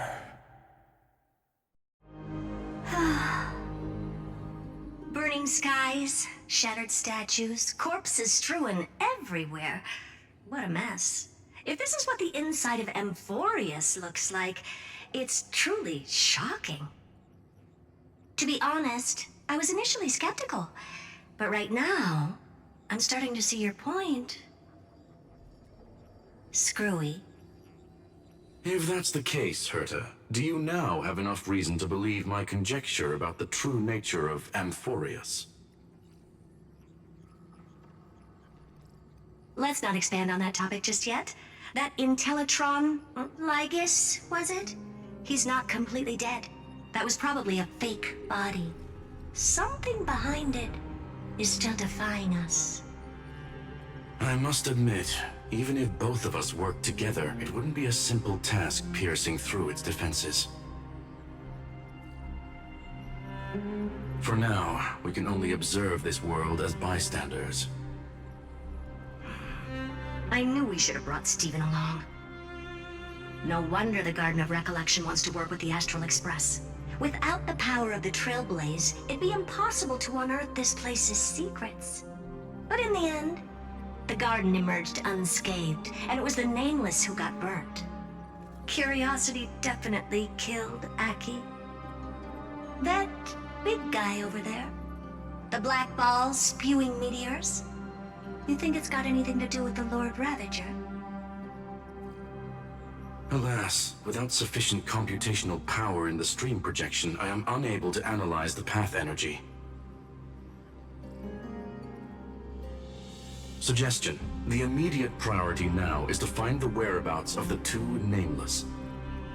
Research priority on the destruction can be lowered. Every second counts before that Intellitron's preventative measures kick in. All right. Stop making a fuss. How many times have we collaborated, and when did it ever not end in a perfect outcome? Why not add another mission objective while we're at it? The card-playing memo keeper told me that the frozen Trailblazer girl might just also be trapped inside Amphorius. If time allows, I will also investigate March 7th's whereabouts.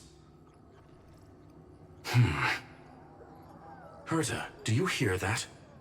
A wave of desperate cries from the heart of the mountain city. The lives there are undergoing intense suffering.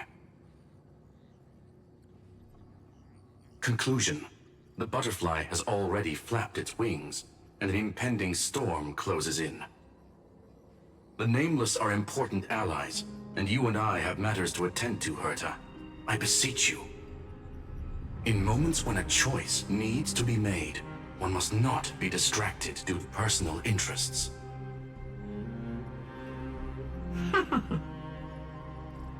Of course I know that.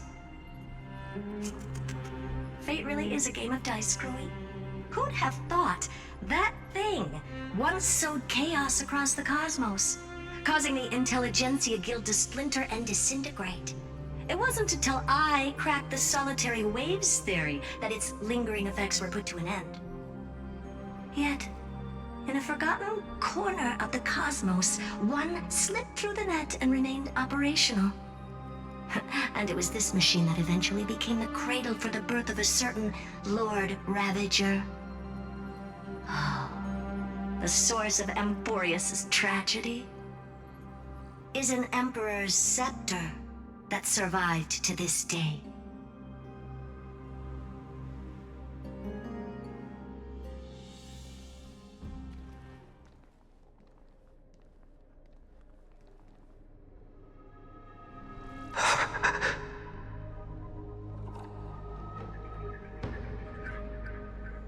This is what the world looked like originally.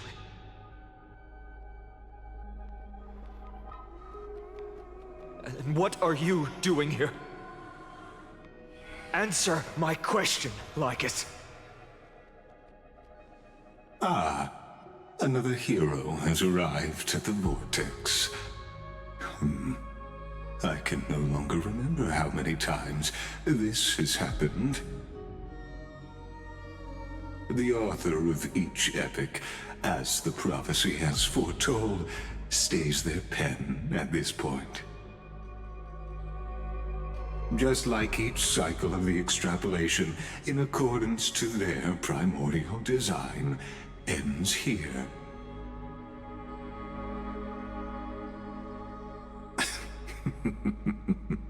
No need to panic, Lord Farnham. I stepped into this space purely for one purpose: to witness the prophecy's miracle of Genesis. You've never expressed interest in the Flame Chase journey. When my companions and I ran, bled, and sacrificed for the Coreflames, you never so much as lifted a finger. An indifferent observer. An Antikytheran who's neutral till the end. Why would you suddenly express concern for the Chrysos heir's mission?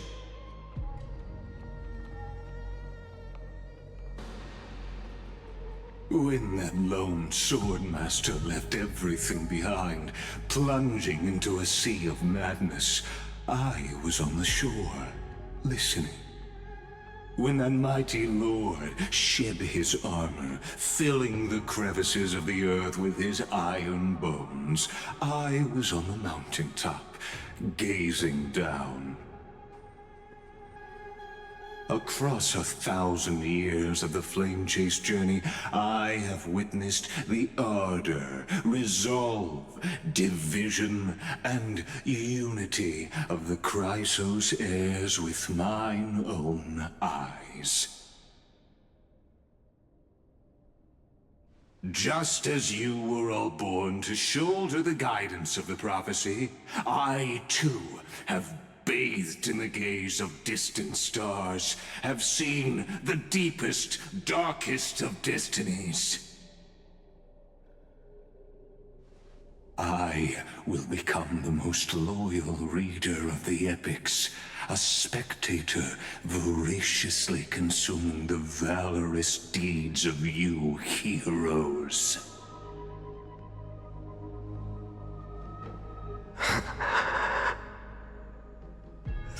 Gaze of distant stars. One day you will understand, but not now. At this moment, please disregard this observer and finish what you must, Lord Finon.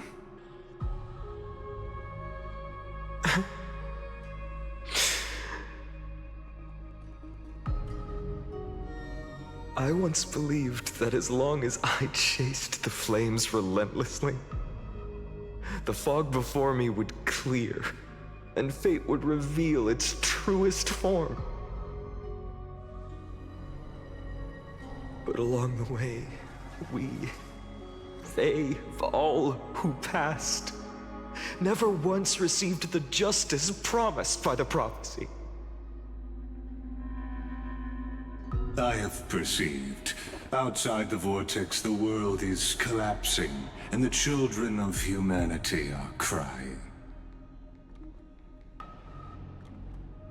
But you, Lord Finon, will bury the old world with that Coreflame, bringing all things into a gray unknown.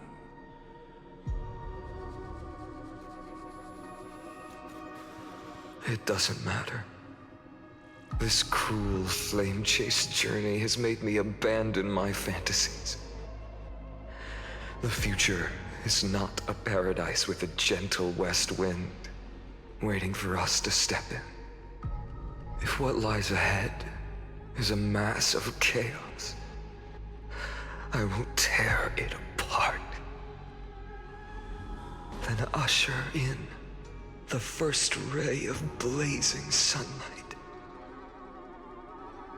All shall bid farewell to one, and that person alone will witness the miracle. Such is the will of fate.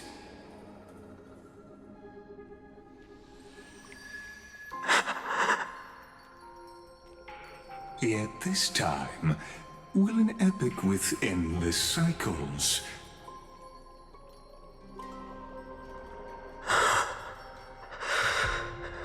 Is it you?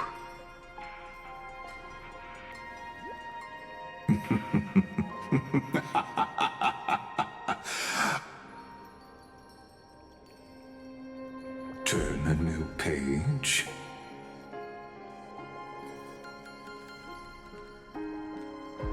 Of course. This will be a romantic story like none that has come before. Good morning! Good evening! Good sunny days! Good rainy think days! so, too. Hello you! Hello me! Right.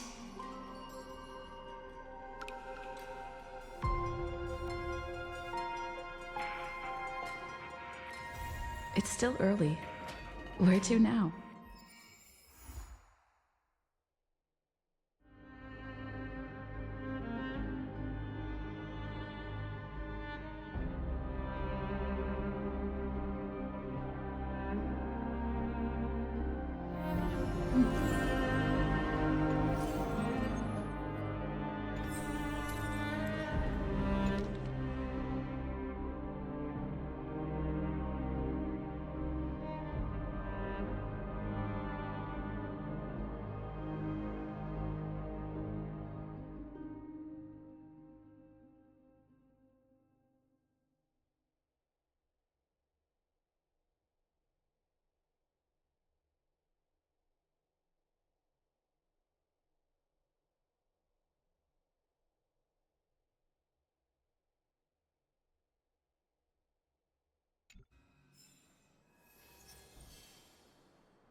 Ma'am.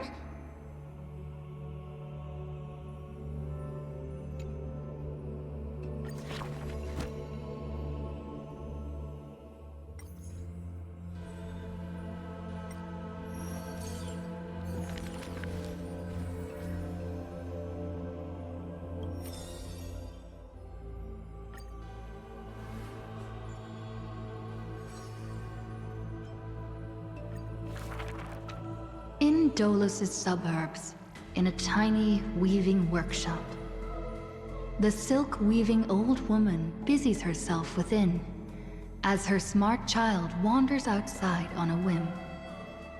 The silk pours from the loom, some bright as the dawn, some dark as the night.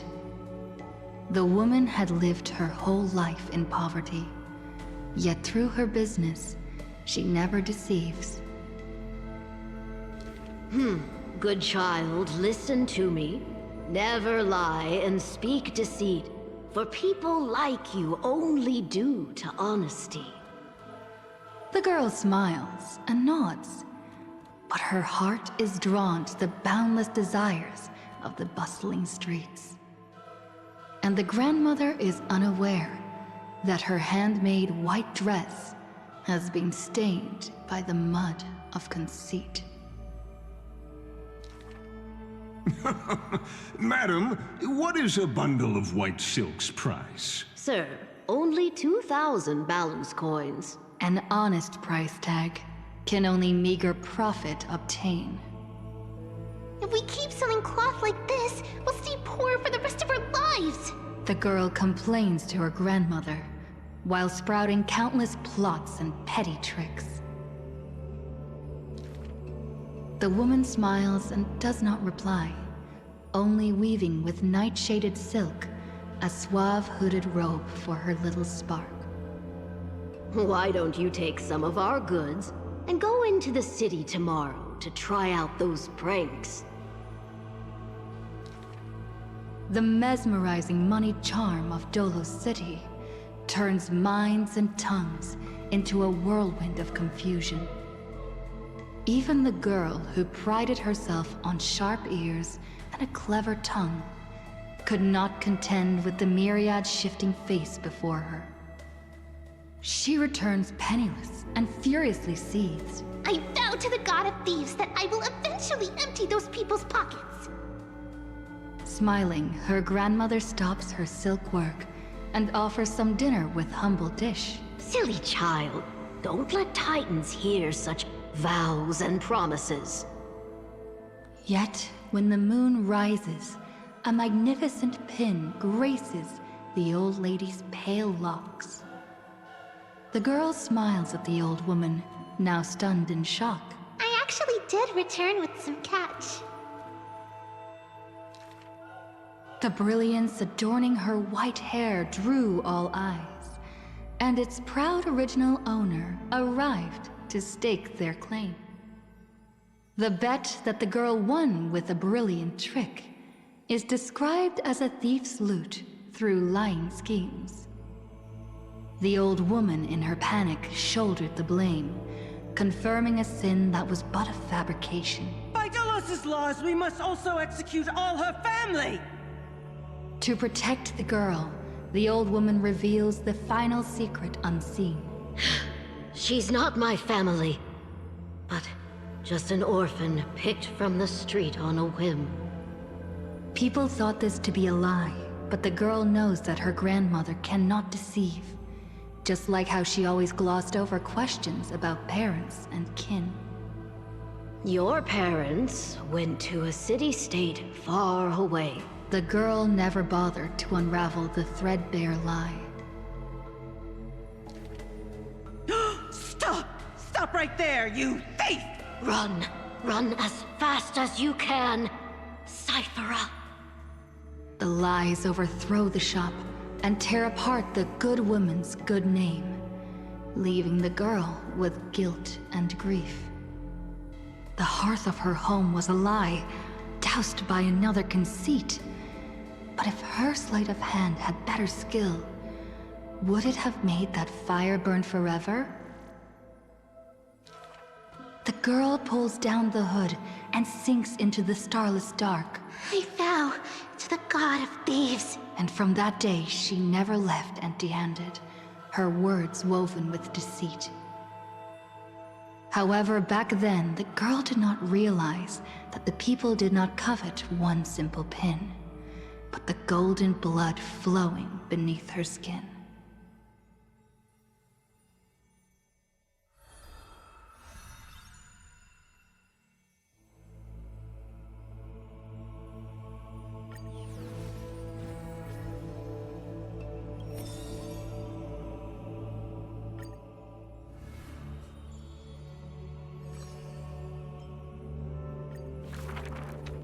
This world may contain thousands of ills, but the number of sufferers is countless, like ocean-going sails. The father and daughter who inherited the sky wander this land's paths, and throughout the cities, they heal the unwell. Heirs of the sky who once reveled in martial might, why do you now soothe the world's blistering blight? The doctor responds with a smile, as he cures the injury's agony. Father, why did our ancestors revel in warlike might? Because they only have a sorrowful past of lamenting wails. Then why are we here, soothing the blight? Because we have a future that needs protection still. The priest who parts dusk from dawn, collapsed the sky and sealed her wings, and dwells in a place where time itself mends, bearing the promise to return to the Zenith Supreme. This is the Twilight Courtyard's story. And the father tells his daughter the tale of their line, next to the bonfire, lit in the wilderness where winds pine. Though he had told the story many times before, a light in the girl's eyes still shines. Maybe I will return to the sky one day. Or maybe that is not to be your fate. The blessings of the sky were passed down through generations of their heirs. The brawn of the Titan who molded stars granted a boon fitting and fair. Perhaps the girl with heroic blood in her veins will be accompanied by thunderbolts and the sun's merciless glare. Childishly, she recited the words, "Oh, sky, heed my wishes." And thunder and heat did not descend. She only saw a sliver of gentle warm flare, wiping away mortal exhaustion and others' tired airs. What a gentle blessing! All said that she must be a savior saint, bringing light to the land, even if faint. But where the girl's eyes often gazed was the wine-dark sky, gloomy and bleak. The god is also sick. That grand longing to save the world may be no more than the girl's feeble dream. But her father treated it as his greatest treasure and taught her all the ways of potions and creams. That girl therefore always accompanied the gentle master of healing and repair. And she brought glowing faint light to the night, dispelling pains and mending the world's pitchy blight. Father and daughter often rested in the silent courtyard under the giant tree. Yet today, at that place, only one solitary figure can be seen. On that night, the healer spoke to a visitor throughout the night. On that morning, he bid farewell to his daughter for the first time. He will heal the ill at a faraway place, where the end of days approaches, and no family of his should follow. You have learned the craft of healing, and understood the blessing. But a light more radiant still is needed to heal the entire world. The departed healer never returned, and the girl never left. And that rather lonely courtyard stayed silent as it was before.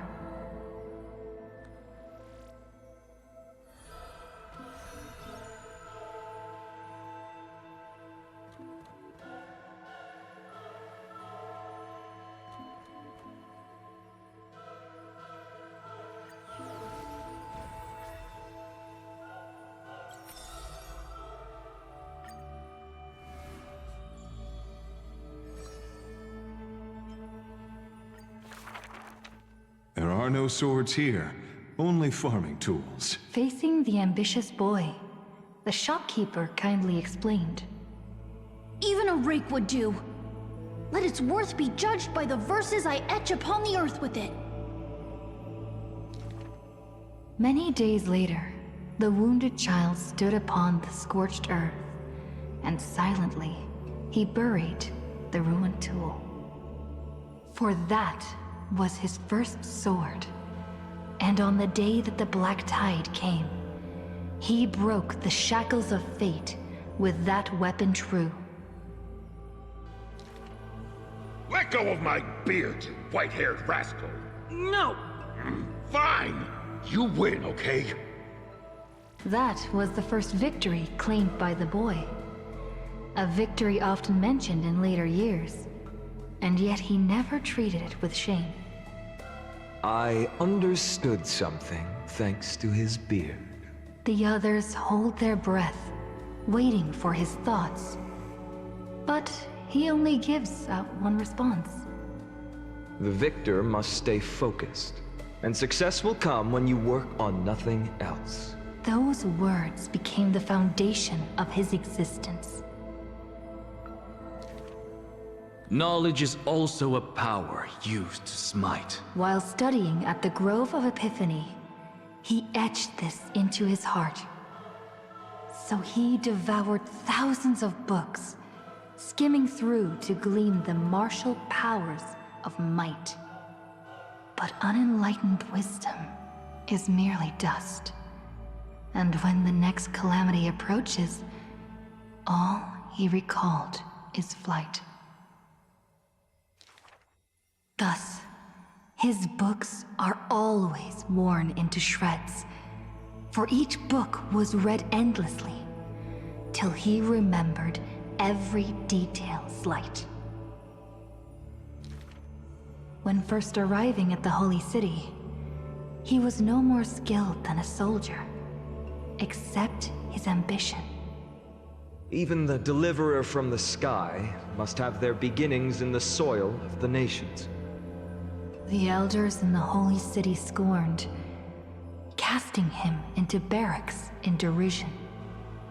But none expected this new recruit of unknown history made his name in one mission.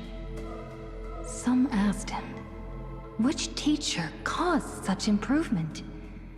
He answers with countless names, including the Inquirer's own.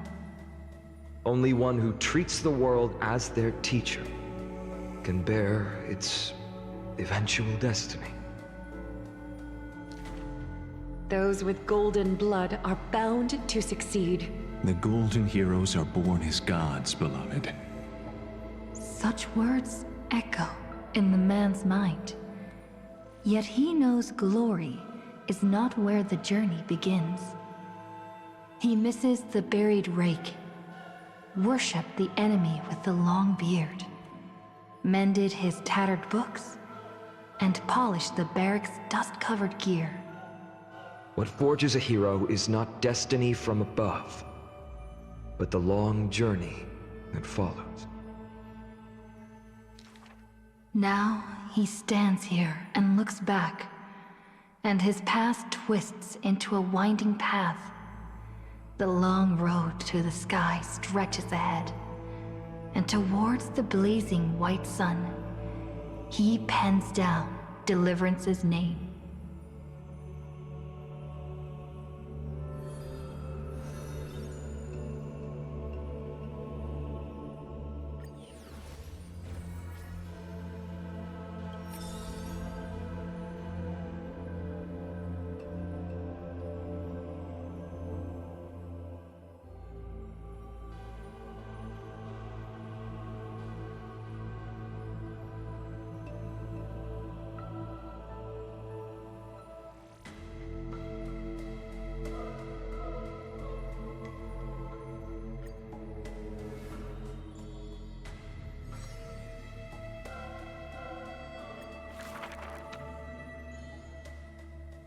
But being able to see everything is the same as seeing nothing.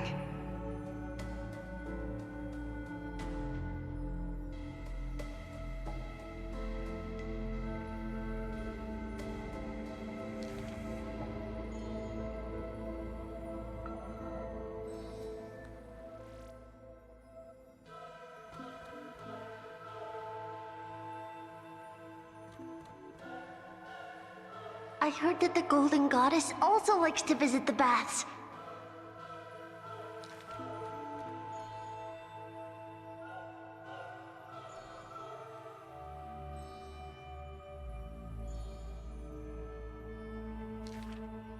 Teacher, I had a dream.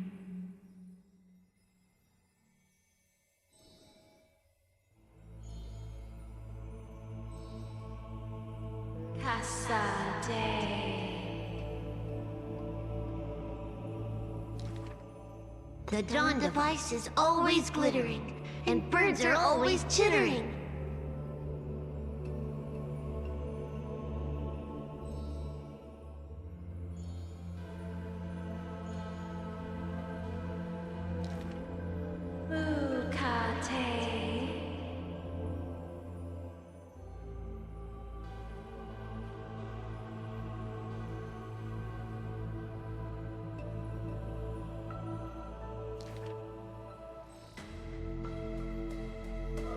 You are aware of everyone's fate, yet never speak of your own future.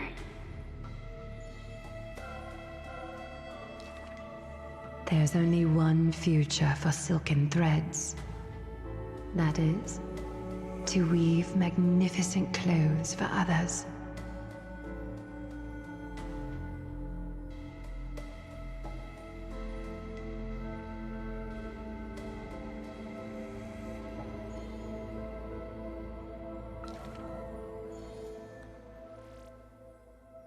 The one that wears this elegant attire in the future must bear the weight of the silk threads.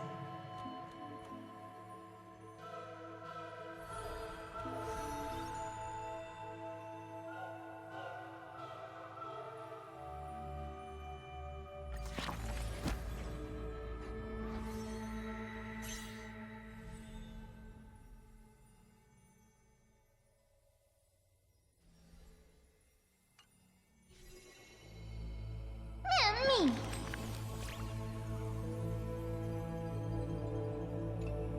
Mem?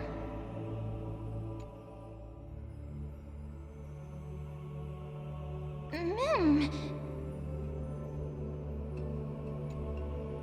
Mem.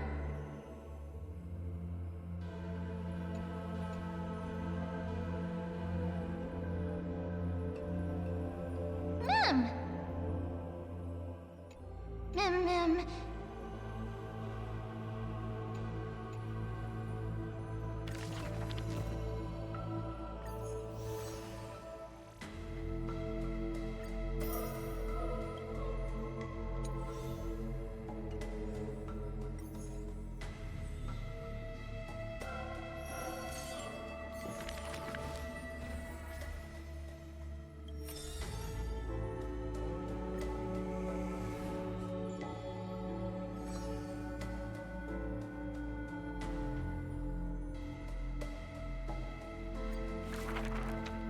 A good student, who often did stupid things. Was the assessment from the Litophagist sage.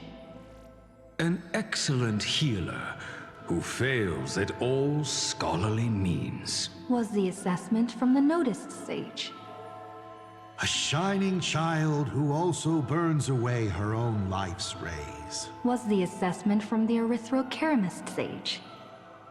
A fool who was always wreathed in smiles, while drowning in a weighty and pitiful dream. Was the assessment from the Neusporist sage.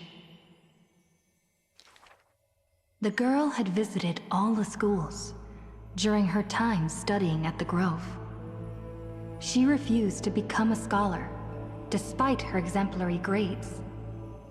Instead of increasing this world's knowledge, I prefer to reduce its pain. While the sages faced her words in silence, the Neusporist sage alone decided to hire her as assistant post-haste. An apprentice who spends wisdom is more precious than scholars who hide knowledge away. The faded twilight courtyard, long eroded by time, now shelters a girl, the sole heir of her lineage. Loneliness accompanied her days, till the sage of the Caprists visited her and brought her a chromatic pony with a grin. It may be the Eye of Twilight's creation in times gone by, for it shines with the sky's rainbow hues within. Could it be the warlike winged beast of her father's tales? But the sleepy, dreary-eyed pony before her was soft as freshest plucked cotton. The girl still took this gift, for from the little creature, she smelled the scent of clouds distant. If it weren't for her, I would have suffered more accusations. The Neusporism sage says in admission, the scholars coming to deliver arguments and reproach, often stopped before the door, not coming to fruition. For the girl before the door soothed their blazing anger, like the soft clouds, gentleness in cumulation. Do you know what sacrileges he has committed? The girl muddles her answers, yet her heart knows in full admission. Like you and me, he too wishes to heal all of this world's afflictions. The girl treated ailments for many years in the Grove, composing her medical treatises into tomes. When scholars seek medical help, she realizes with a startle that kindness too can grow into its own bloom. By that time, the twilight already lost their eyes, and the world drowns in evernight, while the girl and the healer again traverse the world in gloom. Seeing the golden thread and ivy in the night, though it has been long since she recalled her past, she once again thinks of her childhood dream. Should the sun be dimmed by destiny's decree, then the dawn that heals the world, I shall replace.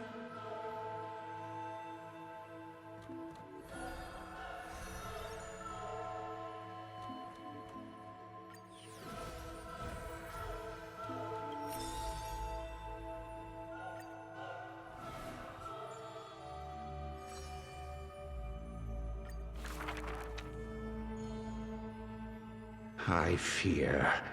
How can mere mortals defy the gods? I worry. How can mortal bodies reforge the world anew? I suspect that the prophecy is simply a rumor.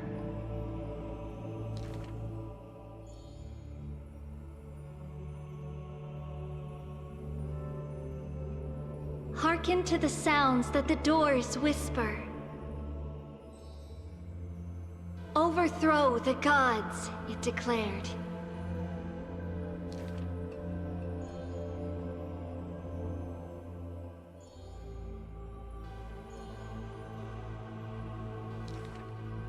Teacher, do not hesitate. The world still walks on the path you indicate.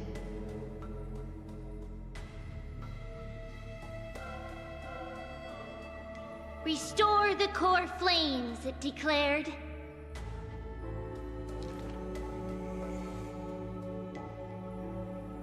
Stop.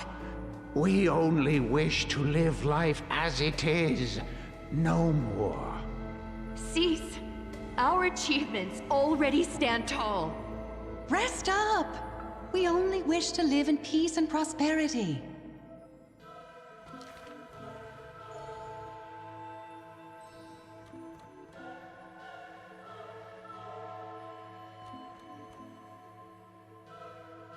Hearken to the sounds that the doors whisper.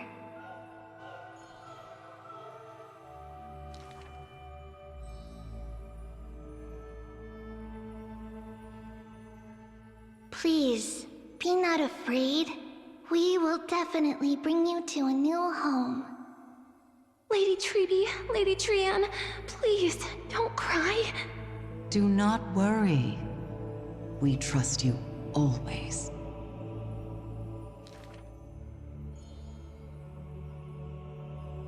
Bear the divine authority, it declared. Quiet Trinan has little to say. Lively Trianne loves to play.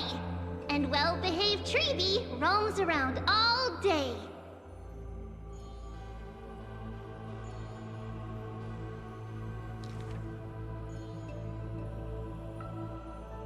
Forge miracles, it declared.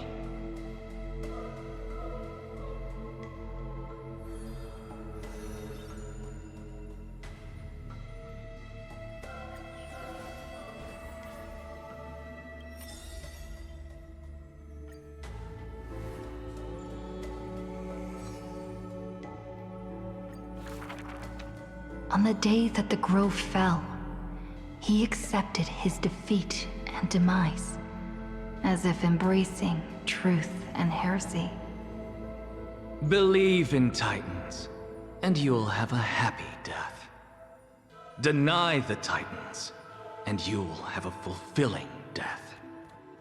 Yet as the lightened soul bids farewell to its heavy shell, a Titan made an untimely call. Do not be startled, child of humanity. You have a final query in this world. You finally came. He does not seem shocked, and lets the Coreflame take over his shell. Be more punctual next time, if you will. Upon his first meeting with the Titan, the blasphemer is already on his best behavior. And towards the suggestion to reforge his body, he paid no mind.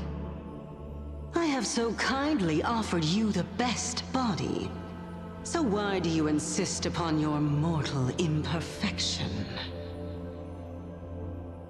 The scholar replies in candor. Only by retaining the various flaws can my humanity be preserved in rigor. His form remains in the mortal realm, while his spirit walks the river of soul shores.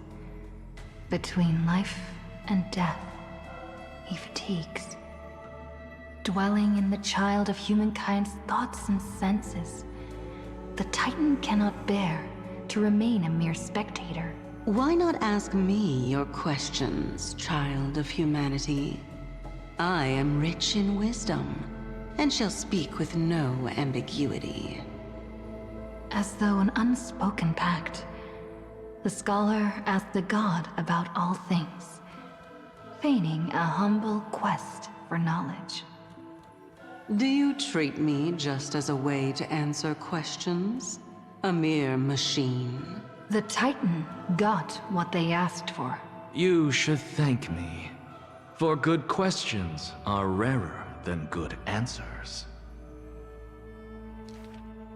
Compared to the joy of a new life, The scholarly breakthrough, carried home alongside death, filled the scholar's heart with more fervor. He returned to the Scourged Grove many times, and the Black Tide followed. Despite his defeats, he never sought help or permission. But at every desperate moment, the Titan would eventually take over one half of his body. The union of man and God, a flawed and clumsy choreography. It happened but once, a perfect harmony.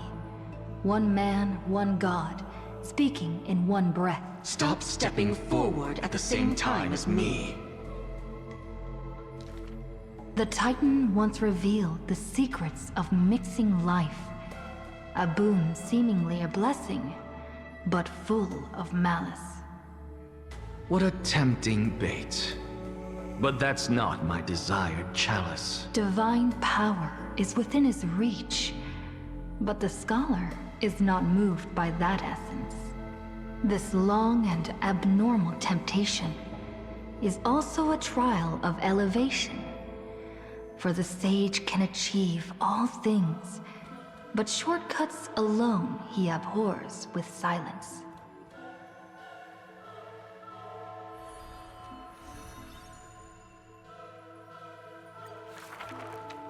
Teacher, in this tumultuous world, have you thought about your will?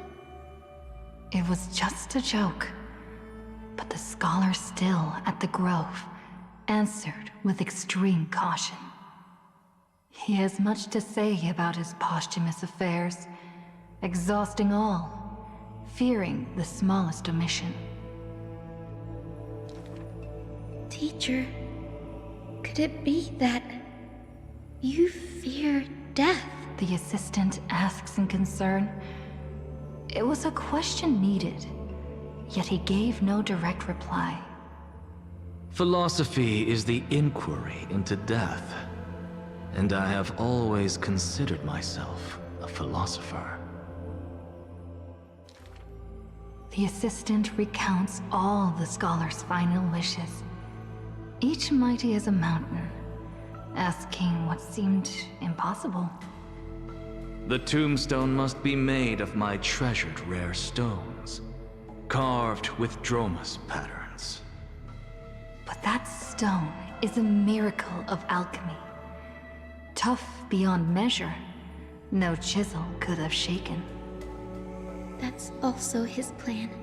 The assistant softly reveals the hidden plot. He hopes that instead of shedding tears over his death, we will find it in us to smile, even in a moment of sorrow. It's rumored that in the depths of the Grove, the scholar left a teaching ingenium, imitating himself to the utmost detail. Go back. The living have not exhausted their thoughts. Go back. The dead have no desire to teach their works. The ingenium's words are cold and detached, like the deceased man himself. But if you have no one to talk to, fine. You can sit and converse. Now, the Grove is no longer bustling, and the scholar has returned to dust. Thus, few in this world now know how he was also troubled by solitude in life. Someone once suggested, perhaps your ambition should also find its place among your final wishes. Pointless notion. He dismissed in derision. Unveiling the countenance of the gods is a task for the living. Perhaps that is his haughty position. Such a melancholy topic, yet he insists on feigning a twist, avoiding it altogether. Perhaps these chapters should not be retained. Most are from the scholar's handwritten drafts, shown without his permission. Yet there seems to be a voice there in remonstration. It's just the past. What harm is there in revelation? Even in passing, his hubris still resounds in reverberation. The smaller a thing is, the more it shows its weight. The more foolish my name is, the more glory my achievements will be in comparison.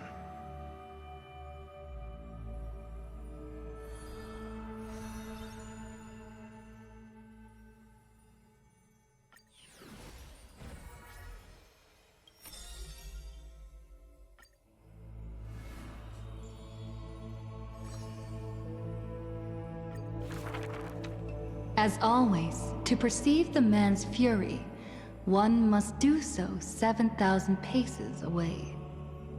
The Kremnos he guards is once again shrouded by mist. Rust, blood, and fire are the ceremonial ode to the demigod. There is no one to witness or to give cheers of glory.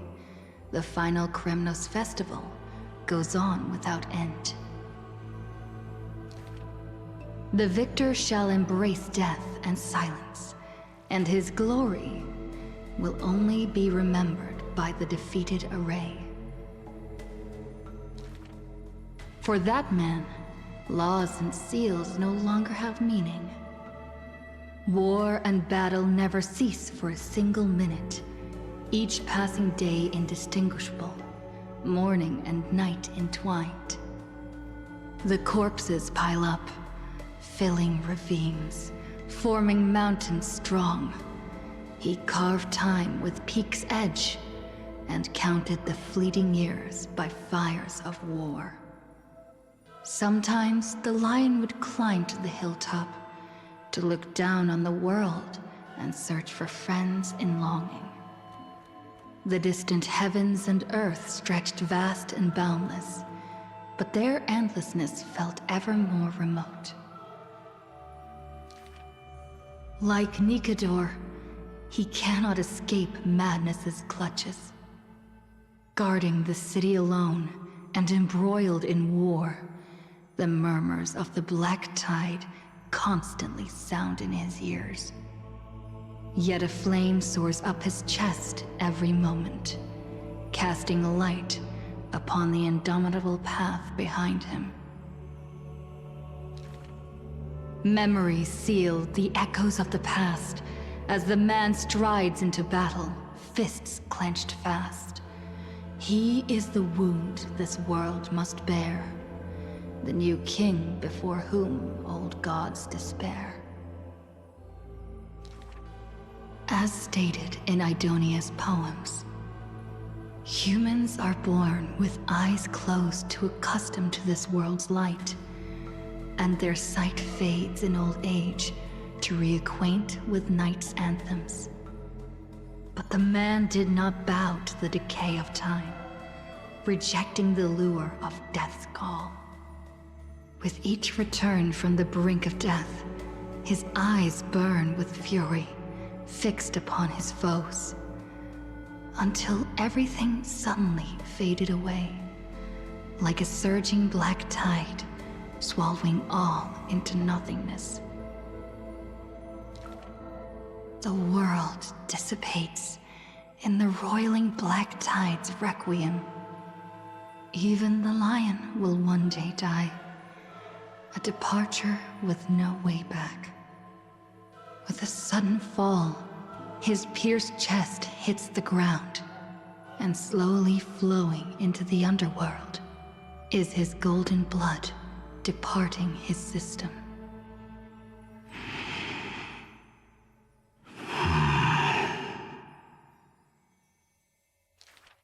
But that gaze, fierce as flame, never dimmed, not even in death. Looking beyond those flame-seeking figures, reaching far toward the endless horizon. In the morrow's sky, the stars will chant. The lone king of Kremnos is called mighty. His journey was one of ceaseless, eternal warfare. And behind him, he left a world ablaze with glory.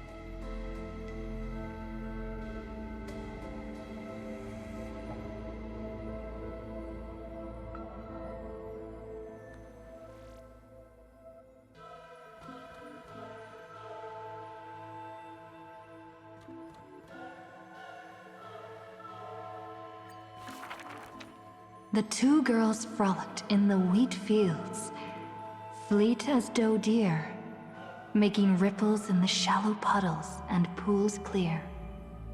As dusk approaches, the exhausted girls collapse over the wheat heaps, talking about their longings and dreams of literature, love, and a journey through a world dear.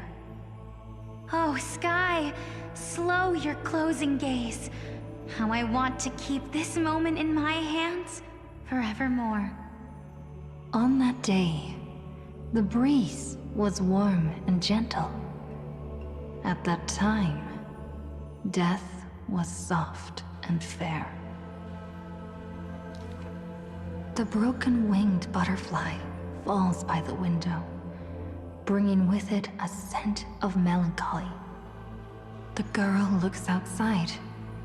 The golden wheat fields rolled endlessly, stretching to the horizon. Holding to the chair, she tries to stand, only to find her legs trembling and feeble. Don't worry, Pelixia, her older sister whispers beside her ear, and on her sister's shoulder, the girl weeps mournfully. And time thus becomes silent, painted with sighs only. When hearing the healer's diagnosis, the girl remained deathly still. Her eyes were already drained of tears, and her heart a wilted grave. Every time she has something on her mind, she would tilt her head and look outside. Her sister follows her gaze, seeing a barren field turned by wind into a desolate gray expanse. Till one day, when the girl looks outside, she sees a dash of dark blue, most brave. It's a flower my sister planted. Like the torrential river of life, it pours into the depths of her heart. The flower is called Antilla. Even in the Netherland, it's rumored to thrive. You are the quiet in my heart, amidst the chaotic choreography. That seems to be its floriography.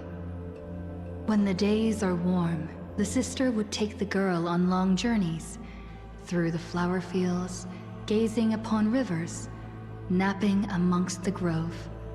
A discussion hearty. After I die, I want to become an Antilla flower and become the quietness in your soul. A thoughtless word from the girl gains her a wrapping on her forehead most dainty. Do not speak of dusk when you have yet to see the dawn. Dew drops from the petals as wind pulls on the leaves, and the two of them sit in quietude. The girl asks for the means to tend the garden, and while her sister sounds concerned, her heart is relieved. But the concern is well-founded. The girl tripped and fell into a mire, her gaze directly into the eyes of death. In that dark pool, bottom unperceived. I've been the weight upon my sister's wings. Let this be where it all comes to rest. The girl gives up her struggles, only to see a figure pierce through the water's surface. I won't allow you to walk through the dusk alone, or enter the night of no reprieve. Her sister sobs without end, and the girl has to gently hug her and softly relieve. And then, this distant memory turns bleary, difficult to retrieve.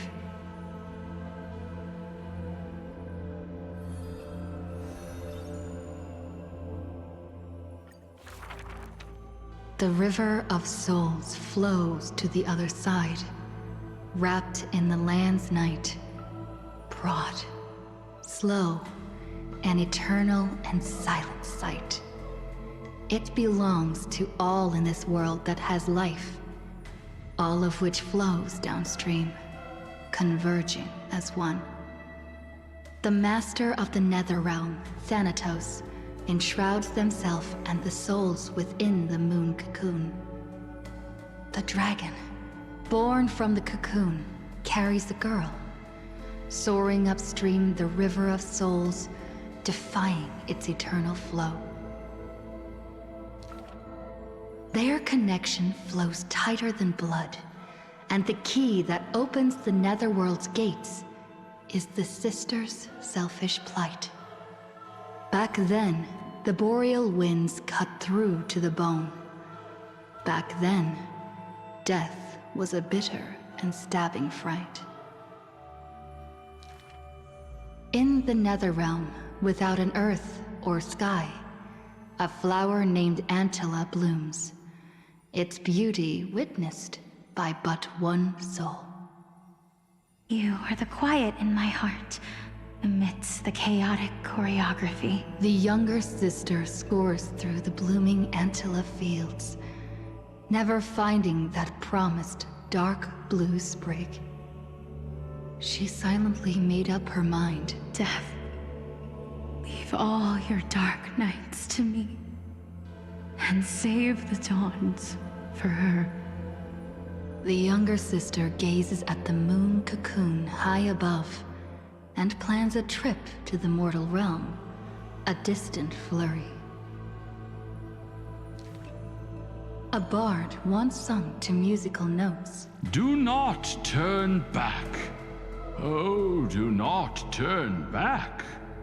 The long hand of shadow will retain the dead behind their gates.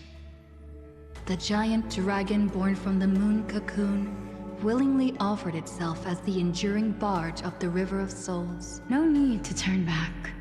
Oh, no need to turn back. That price had long been paid for you by someone else. The dragon lowers its long neck and places the girl on its back. In slumber, she will unknowingly greet the dawn of her rebirth. The dragon flaps its wings in the chilly gloom of the floating dead upstream, ferrying from purity into grime, going from silence into roaring boom. The souls of countless poets flounder past, their distant rhymes endless like foams. Do not turn back, for to look toward the land of mortals is in itself turning back. In this pale dawn, the sun's first rays light the night ablaze. So the dragon crosses the Sea of Souls onto the shores of life and strands itself in the gleam. We know not where these stories arise. They are scattered across the shallows with the waves. The confession the girl made before her departure still echoes in the tide's heaves. If there is anything for me to leave behind, may it find a soul to remember. This is the ode of my life, and I've already penned my last stroke.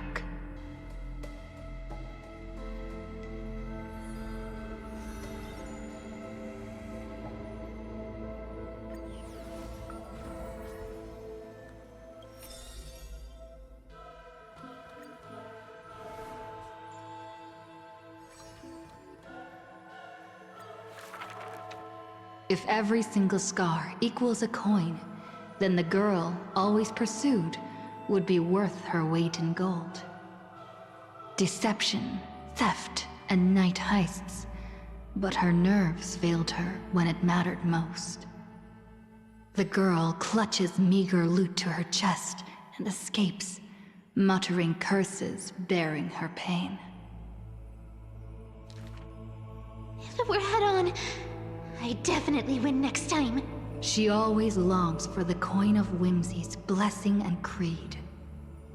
Yet the coin in the air always suddenly disappears, as if in reply from the trickery titan.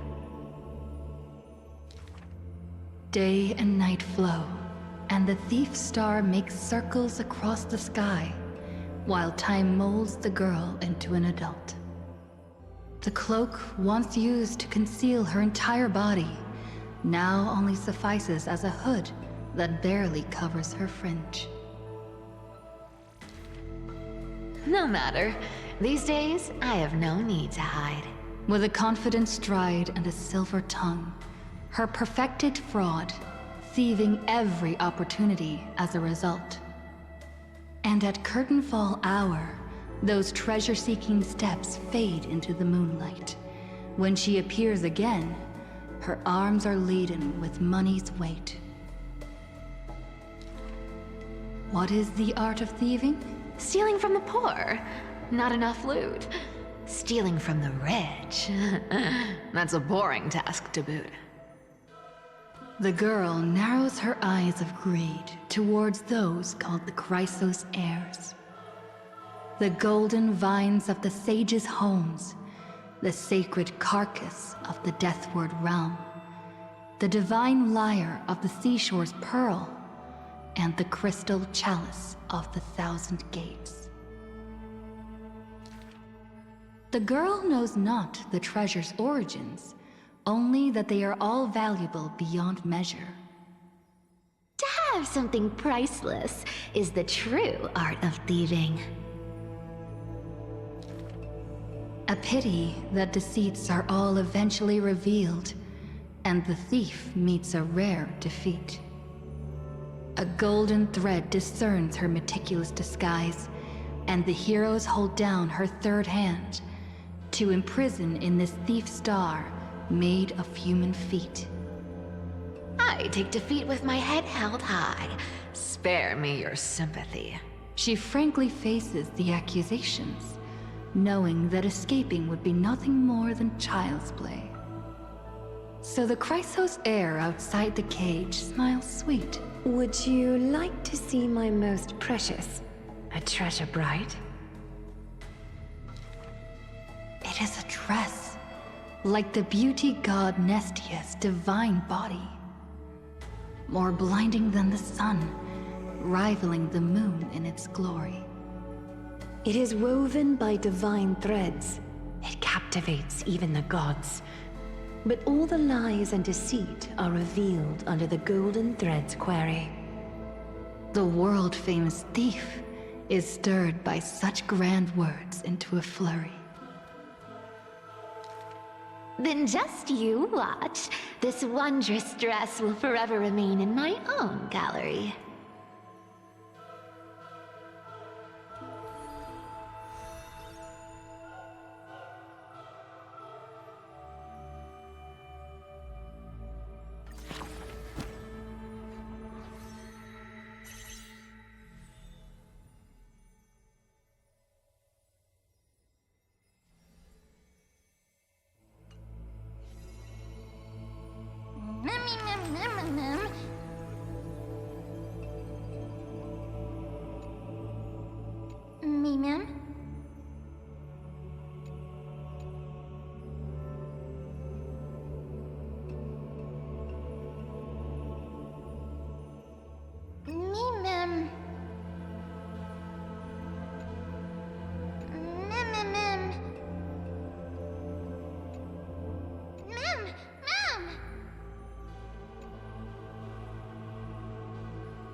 Nice.